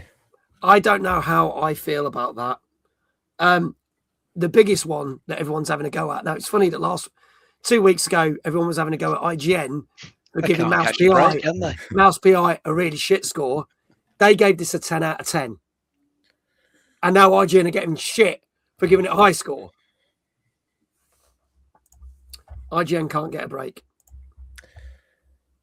I'm sure it's a great story, but like it's about as interactive as reading a book. You know, technically you're doing something. You know, you're reading the words but you're not doing anything. You're just, but like that's not to disparage the game whatsoever. I'm sure it's great. I'm sure it's very enjoyable, but it's like it's not a game. Yeah. Like I said, personally, I love it because of the story, music, and that's it. That's what I'd say as well. I really enjoyed it. Great story, great music. Love the characters and the dialogue. I say it's worth playing because it's only like 3 and a bit hours. Yeah. But yeah, I think those high scores just unfortunately, as I say, give you some unfair expectations because if it's up there with this like stuff like Mario 64, Ocarina of Time, Elden Ring, you know, this is nothing like those, not even in the slightest bit. It's still good at what it does, but yeah, it just, I think most people think it's going to be something way, way, way more. And then it's not. When it gets that high score. So there you go. I will give this a try. I don't know whether I will stream this. I know if I stream it, I'm probably going to get copyright strikes. Yeah, I was going to say you can't really because there's no streamer mode. Yeah, but saying that, I get copyright strikes every time I do fucking Just Dance, and then I appeal it and they let me off. So fuck it, I might just do it for shits and giggles. How is that higher than Mouse PI? Which was excellent. Yeah, Kindred said Mouse PI is game of the year so far. I enjoyed Mouse PI. I haven't finished it, but I'm enjoying it. I'm not sure that should matter if it's a game or not, though. If you finish it and you feel like you had a 9.5 experience, you do it whether it was because of gameplay or story. So this is the thing. if I play it and I love it, I'm going to probably speak very highly of it. But I know for a fact it ain't getting into my fucking top 15 games of the year because it's not a fucking game. Easily. I might give it a special mention, but it ain't going to get into the top 15 games of the year. If Dave decides he wants to put it in, that is fine. But it ain't going in mine because it ain't a fucking game. But there you go. Games are individual XC, yeah. I probably will live stream it just for shits and giggles, Gozzo. I've got to the point now that every time Twitch put a slap wrist on me, I just go, fuck it, and they appeal it, and I get let off. So let's really push our luck, shall we? It's sold as a game, so it's a game. End of. How much is it? The NES was sold as a toy, technically, so it's how. That's a good shout. You know, there's a good shout. How much is it? It's free on Game Pass. How much? I've lost. To be honest, I've lost the chat, so I don't know if Kindred's got it. He can drop that in again. I'm calling it a night there. Thank you, Bondi. Thank you all. Have a good evening. Take care, mate. Thank you. Yeah, but if Dave sold you a donut with a label on it saying it's a biscuit, which is it? It's a donut biscuit. Let's go on to our next game. Another game that I've been sent this week. I have no idea when I'm going to be able to stream this. This came out on Thursday. I'm sport for choice. This came out on Thursday on PC, PS5, Xbox Series X and S. This is Will Follow the Light.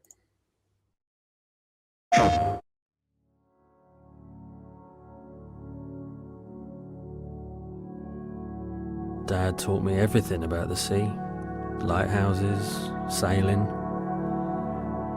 I tried to forget him, but he keeps coming back, asking for forgiveness. But it's so hard to forgive after all those years of ignoring him. But now I'm sailing to find my son, and I'll be better. Dad used to say, go towards the light when you don't know where to go, so I'm going.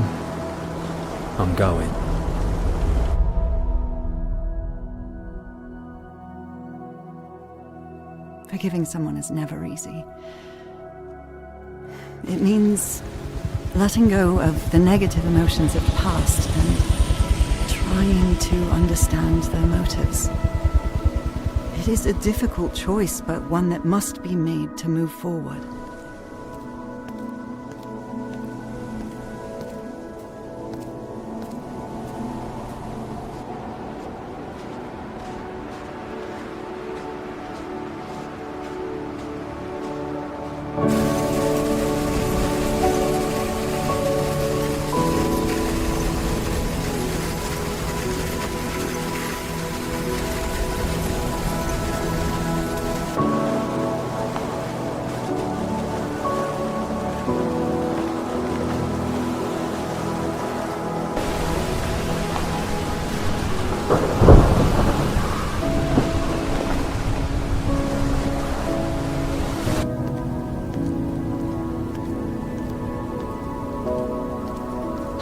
Sight, Molly. Coming closer and we'll make for the harbor.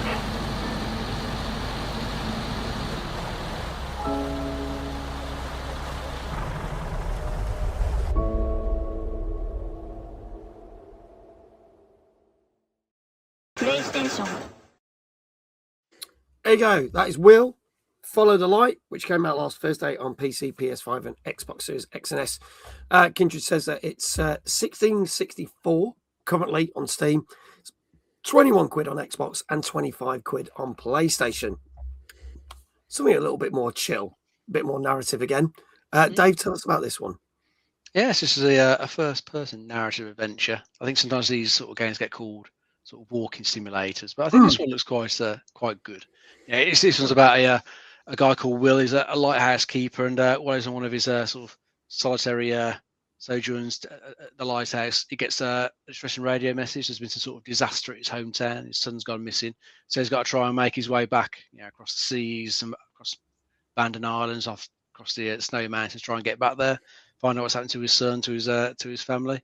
I think for what we can see in the trailer, it looks pretty decent, graphics-wise, especially looks really nice. Looks quite cool when you're sailing your boat. Looks like they've done like a good simulation of the waves there. That all looks pretty decent.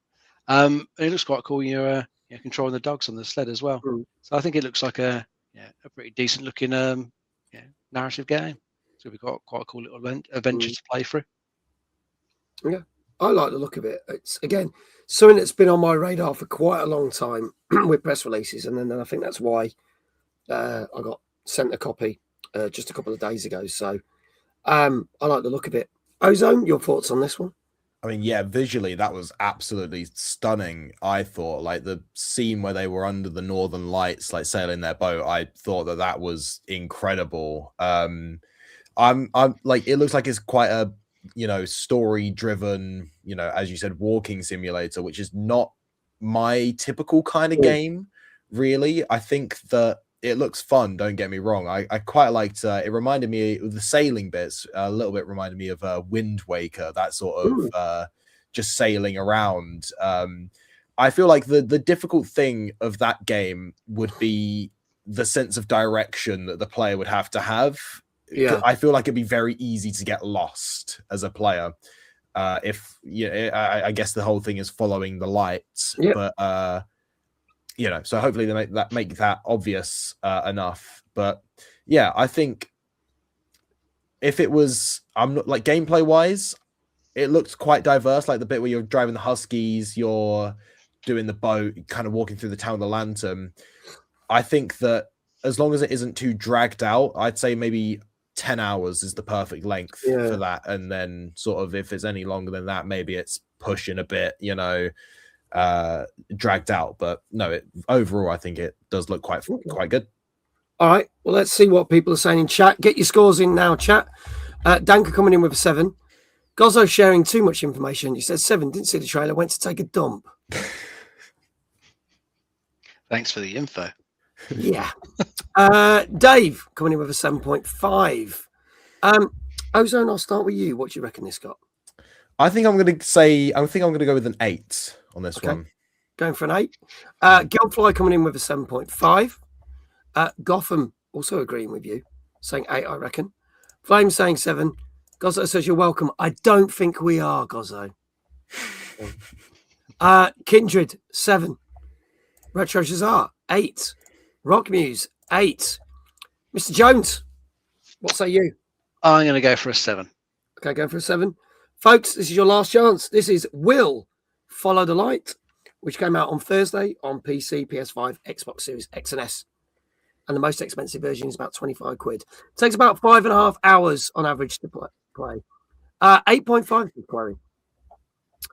And Dave also said, I rate this boobs out of 10. Thank you. Greatly appreciate that. Now I want Dave to be right, so Mag has to do another shout out. I feel very welcome, says Jesse. There you go. I can tell you, there are no more scores in the chat, that this got 7 out of 10. Well done, Dave. Your second one this evening. Well done. Let's see who else said 7.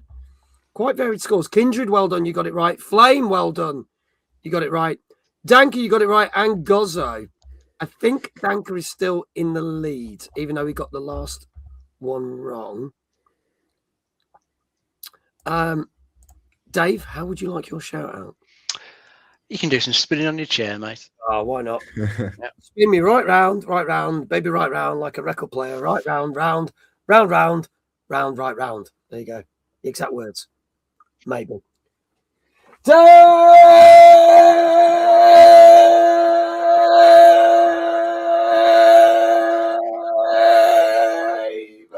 Extended edition. Very nice. There you go. And Dave in chat goes, ow, my ears. There you go. Spinny spins indeed. That was a nice one. Thank you. Man displays. Fantastic.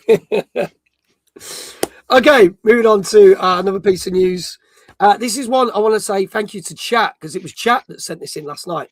I think it was Kindred, Danka, and iQuail. I think I'm going to credit all of you for this, because we were talking about games being leaked. Now, there's a game that's come out today that I'm going to be covering on Thursday, which I went to the preview event for, as I keep showing this off, because I was at Directive 8020 a couple of weeks ago. That got leaked. But another game, we were talking about this last night, another game got leaked. over the weekend. And that is a game that comes out next week, which is Forza Horizon 6. It got leaks on Steam over the weekend. Basically, there was an unencrypted Steam preload of 155 gigabytes sent from Microsoft on Steam. What that basically means is it's there ready for when people are ready to pre-order it or buy it. They pre-order it, it sits there, and on the day of release, whether they've paid for early access or not, it unlocks, you get the game, and you can play. However, they didn't do the correct thing, did they? It was encrypted, which meant that people could get copies of it and could get their hands on it. So therefore, it's been sent around to numerous pirating sites, which means that you could actually play it 9 days early or 4 days early if you ordered the early access. This is Microsoft's fault. Microsoft have not commented on this yet, but they have stated like that if people are playing it, that it could actually put a lock on your console, your PC, and numerous other things. But it feels that it is Microsoft's fault. So really, shouldn't they be saying apologizing rather than trying to hard lock people out that are playing the game early when they're the ones that stupidly didn't do what they were supposed to do? I'd like to know people's thoughts on this. Well, I was reading an update on Eurogamer earlier, and it was saying that it was confirmed that it wasn't due to a preload issue, but it was saying that it was perhaps like a reviewer or someone who's got hold of like an early build. But then what they've done to like release it, I'm not sure. But this was just on Eurogamer earlier that I was reading that, because it would have been pretty stupid to do an encrypted preload. Yeah, that would be very, very stupid. If it's someone else who's just leaked it, someone who's been given like a proper copy for review purposes, then that is a bit off. Hopefully they'll find whoever that is and deal with them. But yeah, you mentioned there about some people getting banned. I think there was one streamer that I read about. He was showing off like the game running. Yeah, but he didn't like put a watermark over his like gamer tag. So then they just like instantly banned him. Found his gamer tag, banned him. I think there's like a hardware ban or something like that. I think he saw like a ban come up for like a ridiculous length of time. Probably length of time until like the sun implodes, and, kills us all. You can't play Forza again until that point. But that's the least of your problems at that point in time, anyway. Yeah. If that's the case and that's what's happened, then it's more serious. I think if Microsoft had messed up and people just got it, that's it. They used to brick the consoles. Yeah, Nintendo did that a lot, didn't they? Yeah, it's a hardware ban. But we'll see. But it is only out next week. It comes out next Tuesday. Unless you've got early access, which comes out, I think, Friday. Yeah, I think it is the 15th for early access. Yeah, so literally all weekend, and you're right, it's Tuesday for the main release. Yeah. And we will be playing it on this stream Wednesday next week. Highly likely, we might be talking about it on the show next week, or we might be talking about the week after. We haven't decided yet. We'll see what comes up when the reviews come up. I think the reviews will drop early, so there's a high chance we will talk about this. I would think so. It should be out before the early access, I would have thought. Yeah, I think it'll happen. So it'll probably be our last game of the night, highly likely. So there you go. Moving on to our last couple of games, and then we're going to have a look at the retail charts.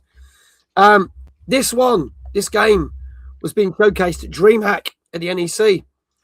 I remember because Secret Mode were there and turned around to Rock News, who was with me at the time, and said, "Would you like to play Everything is Crab?"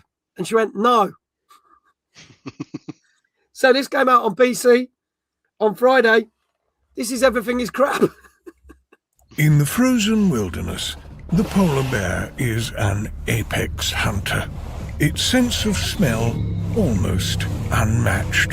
Any intelligent creature would do well to avoid them. Yet, survival in this ecosystem is about more than predator and prey. Every creature here has its place. Some hide, some steal, and others simply want some peace and quiet. For Darwin, survival means adaptation. Every meal, every encounter shapes the creature they become. Whilst Darwin has choice over their destiny, curiously, all other creatures Darwin will encounter follow the same evolutionary path. Given enough time, everything becomes crab. But carcinization is more than a pattern. It is evolution's preferred solution, and the creatures that embrace it grow formidable. Fortunately, even the smallest creature can challenge giants and win.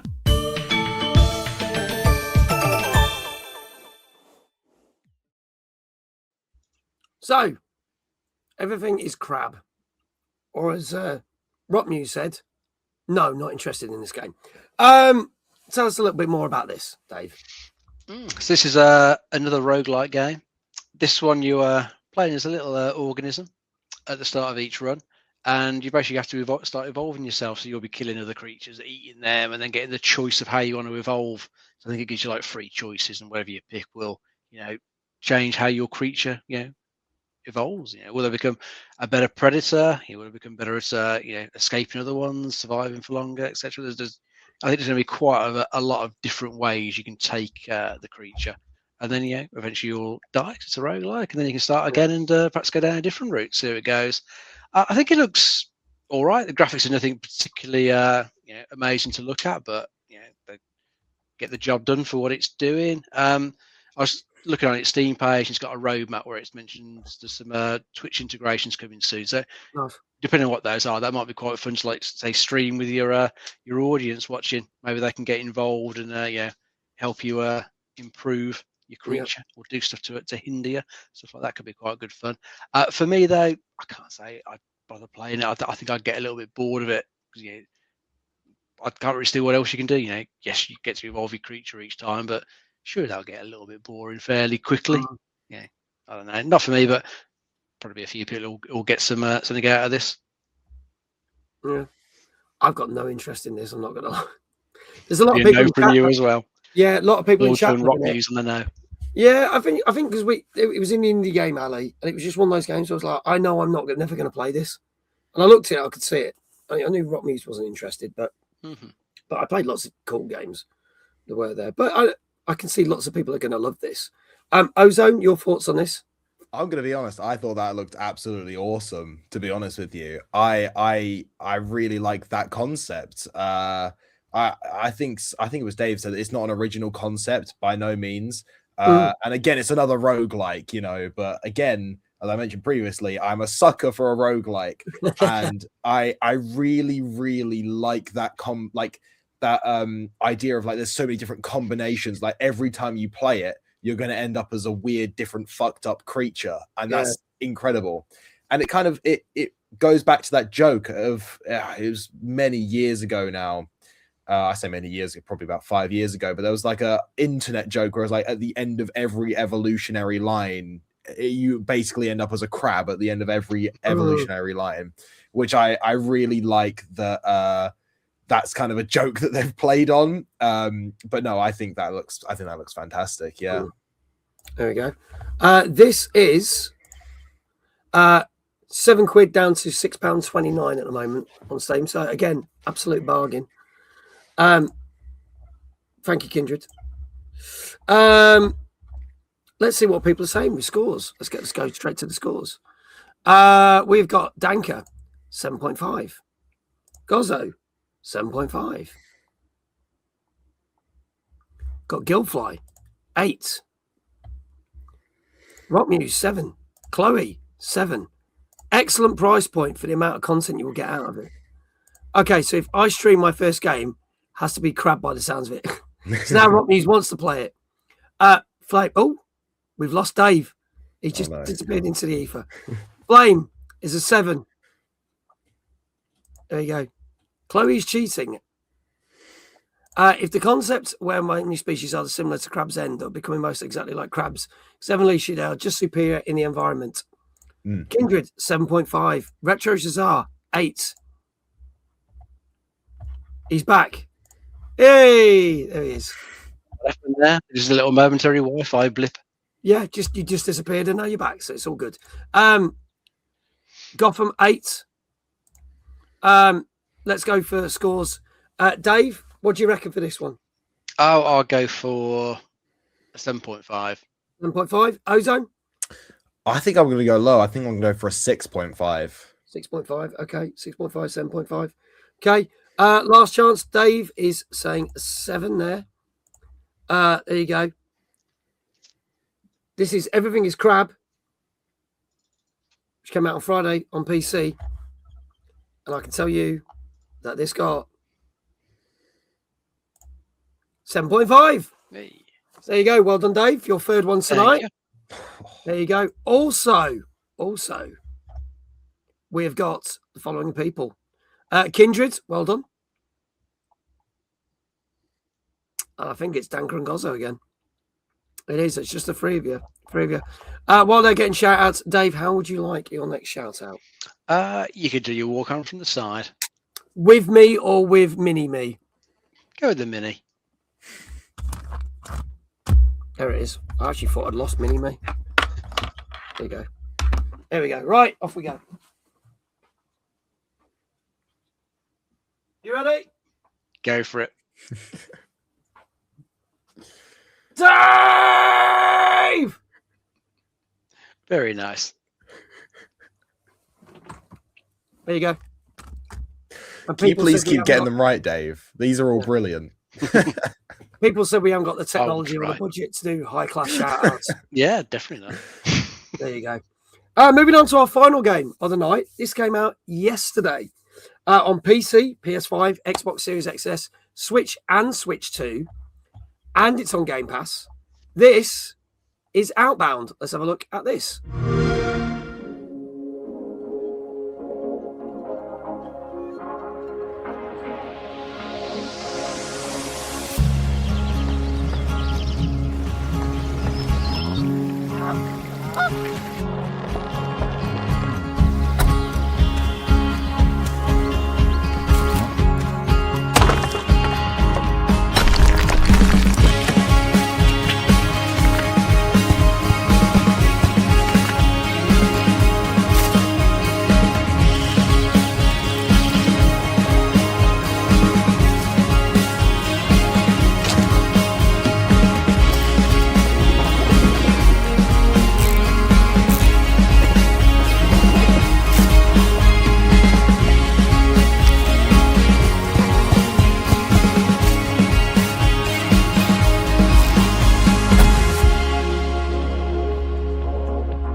There you go, folks. That is our last game tonight. That is Outbound, which came out yesterday on PC, PS5, Xbox Series X, Switch and Switch 2, and it's also on Game Pass.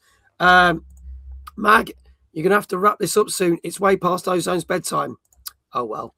I like building things. Maybe this would be one for me. Dave, tell us more about this. Yes, this is another cozy game. This is like a sort of open world, sort of van life simulator, if you like. It's got a lot of survival and crafting stuff, and you can play it on your own or with up to 3 other friends.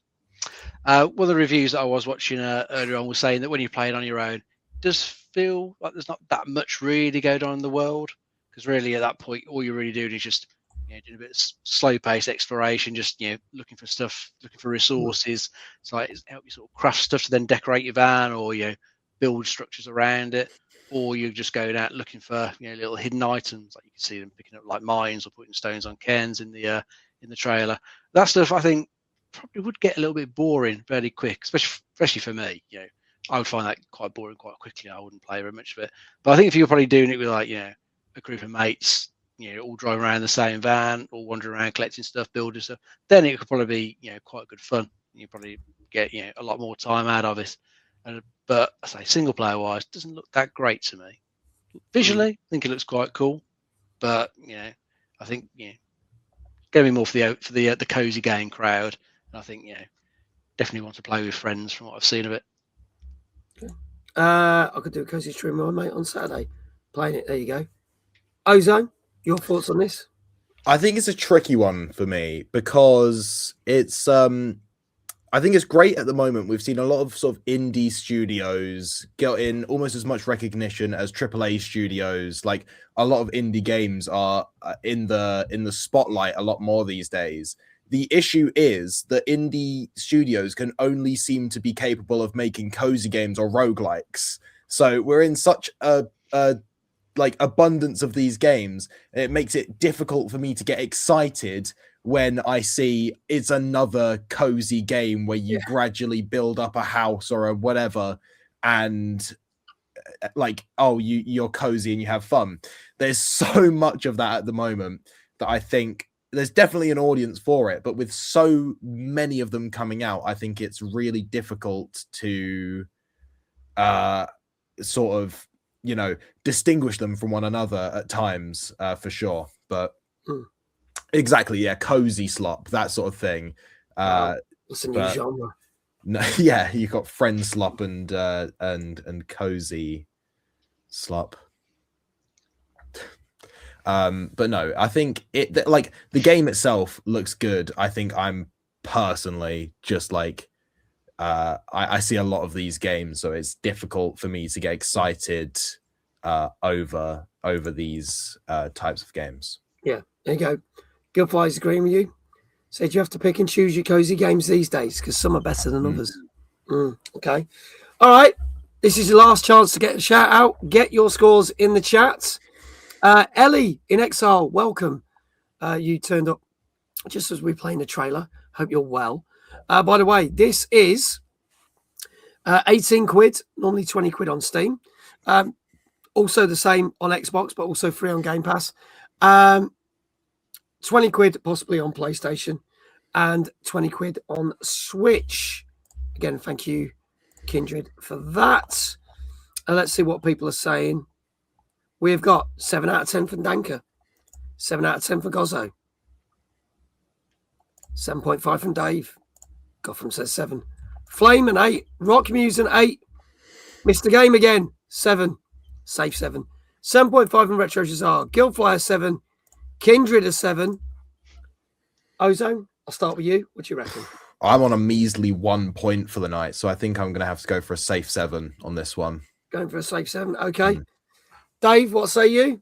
I was thinking a safe 7 as well. Safe 7, all right. Okay.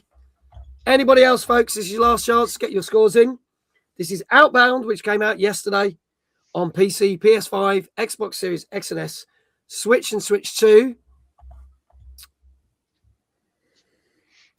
And if there are no more scores, because I thought there were some scores going to come in, I can tell you it's got a 6.5. Close. So a lot of people are close. I don't think anyone said this. This was a 6.5 on average. So not quite as good as it first looks. I mean, Guildfly says, yeah, it's all right, but it's nothing special. Yeah. It's Minecraft on wheels, basically. So there you go. I don't think any shout-outs for that one, unfortunately. No one. There you go. There you go. Ozone is the worst performing guest we've ever had. He hears that every time he stays in a hotel too. It's not actually true. We've had people who've done worse than this. Dave, I'm a teenager, I'd like to point out as well. Weird of you to make that comment. Well, yeah. Teenager, legally. Well. Dave, think about what you've said. Yeah. And then fuck off home. There you go. I'm sad we won't be saying Mag splitting the atom now. I know. We'll try another time. We'll save it for next week. We'll save it for next week. There's always next week. Let's do our last bit of news. Dave said he got it right. Of course he fucking did. Doesn't mean he did, though. iQuell gave him a shout out anyway. Wow, iQuell. Wow. Wow. Someone else is going to get beaten around with a stick later. Retail charts. So, last week we looked at the Steam charts, and every 2 weeks we look at the retail charts. Now, here's some interesting things before we reveal the charts for this week. Last week, we had a couple of new entries. We had, going in at number 7, Invincible Versus as a new entry. And at number 3 was a new entry for Saros. Pragmata had previously been the number 1 game when we looked at the charts 2 weeks ago. Let's see where those games are this week, because this, as of the end of the weekend, is the UK retail shows chart. At number 10, a re-entry, Armored Core 6 Fires of Rubicon. Up 3 places because it left the top 10 last week. Super Mario Galaxy 1 and 2. Also returning to the top 10, Pokemon Legends Z to A, up 5 places. Down 1 place, but been sticking around for a while, Resident Evil Requiem. Tekken 8, as we saw, re-entered the charts a couple of weeks ago, up 3 places. Mario Kart World also going up 3 places. Cyberpunk 2077 Ultimate Edition down 2 places. Pokemon Pokepedia up 2 places. And last week's number 1, Tomodachi Life, which is the second time it's been number 1, down 1 place. And yet again, back in the top spot, EA Sports FC 26 up 3 places. And it had left the charts. And it's back in the number 1 spot again. Pragmata had dropped from number 2 to number 10 last week. So that, Saros and Invincible Versus have already dropped out of the top 10, meaning that the only real new games for this year are Pokepedia, Tomodachi Life, and Resident Evil Requiem. Everything else is from last year or later. No other new games have managed to enter the charts. So there we go. But I'm glad that Resident Evil Requiem is still standing there strong. But even things like Mario Kart and Super Mario Galaxy and Pokemon Legends, I'll say Z to A because I said Z to A, so it's 50-50, it's fair. Also left the chart last week, but have come back in. So there you go. Any shocks or surprises there, gents, that we think in chat? Let me know.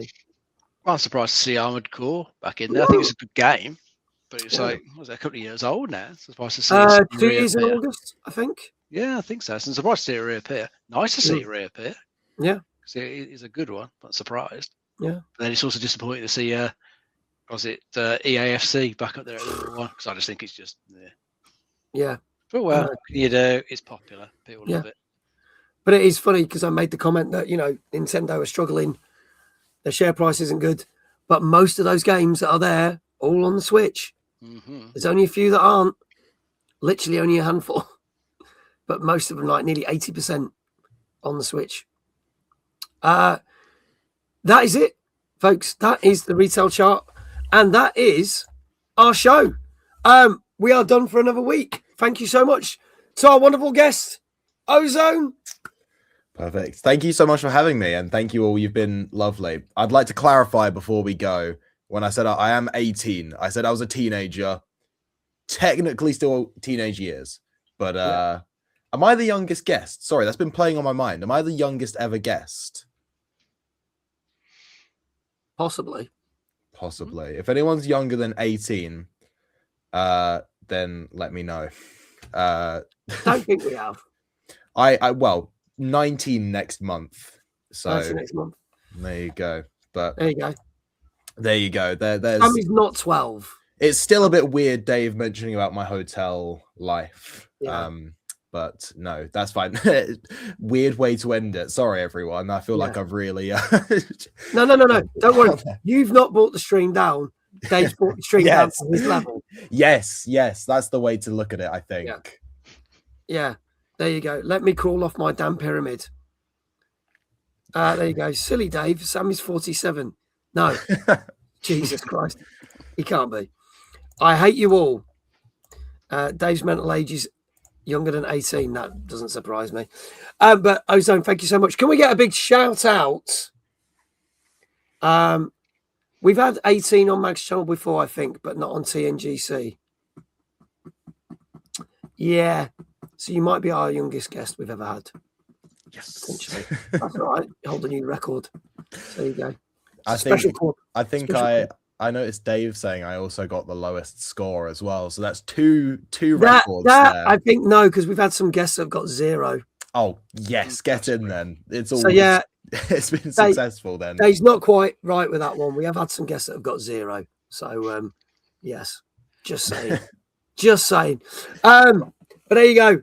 As always, thank you to our co-host who knows the most, Mr. David Jones. It's a pleasure, mate. Great to have you here.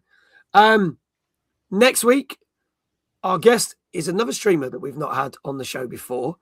His name is Third Dinner. He will be on the show next week.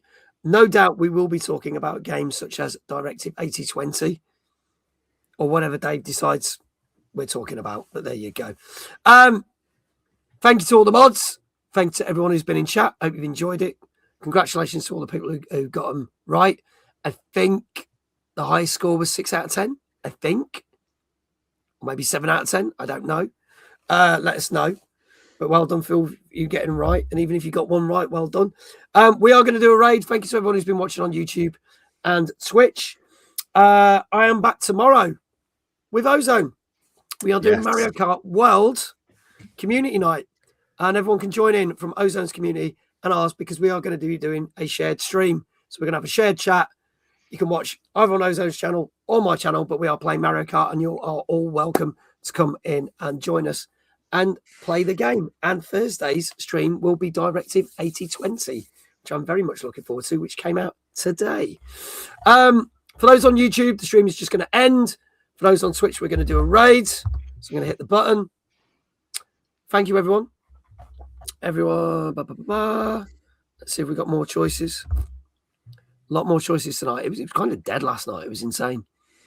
Let's go. Let's go. Let's go. Oh, we're right.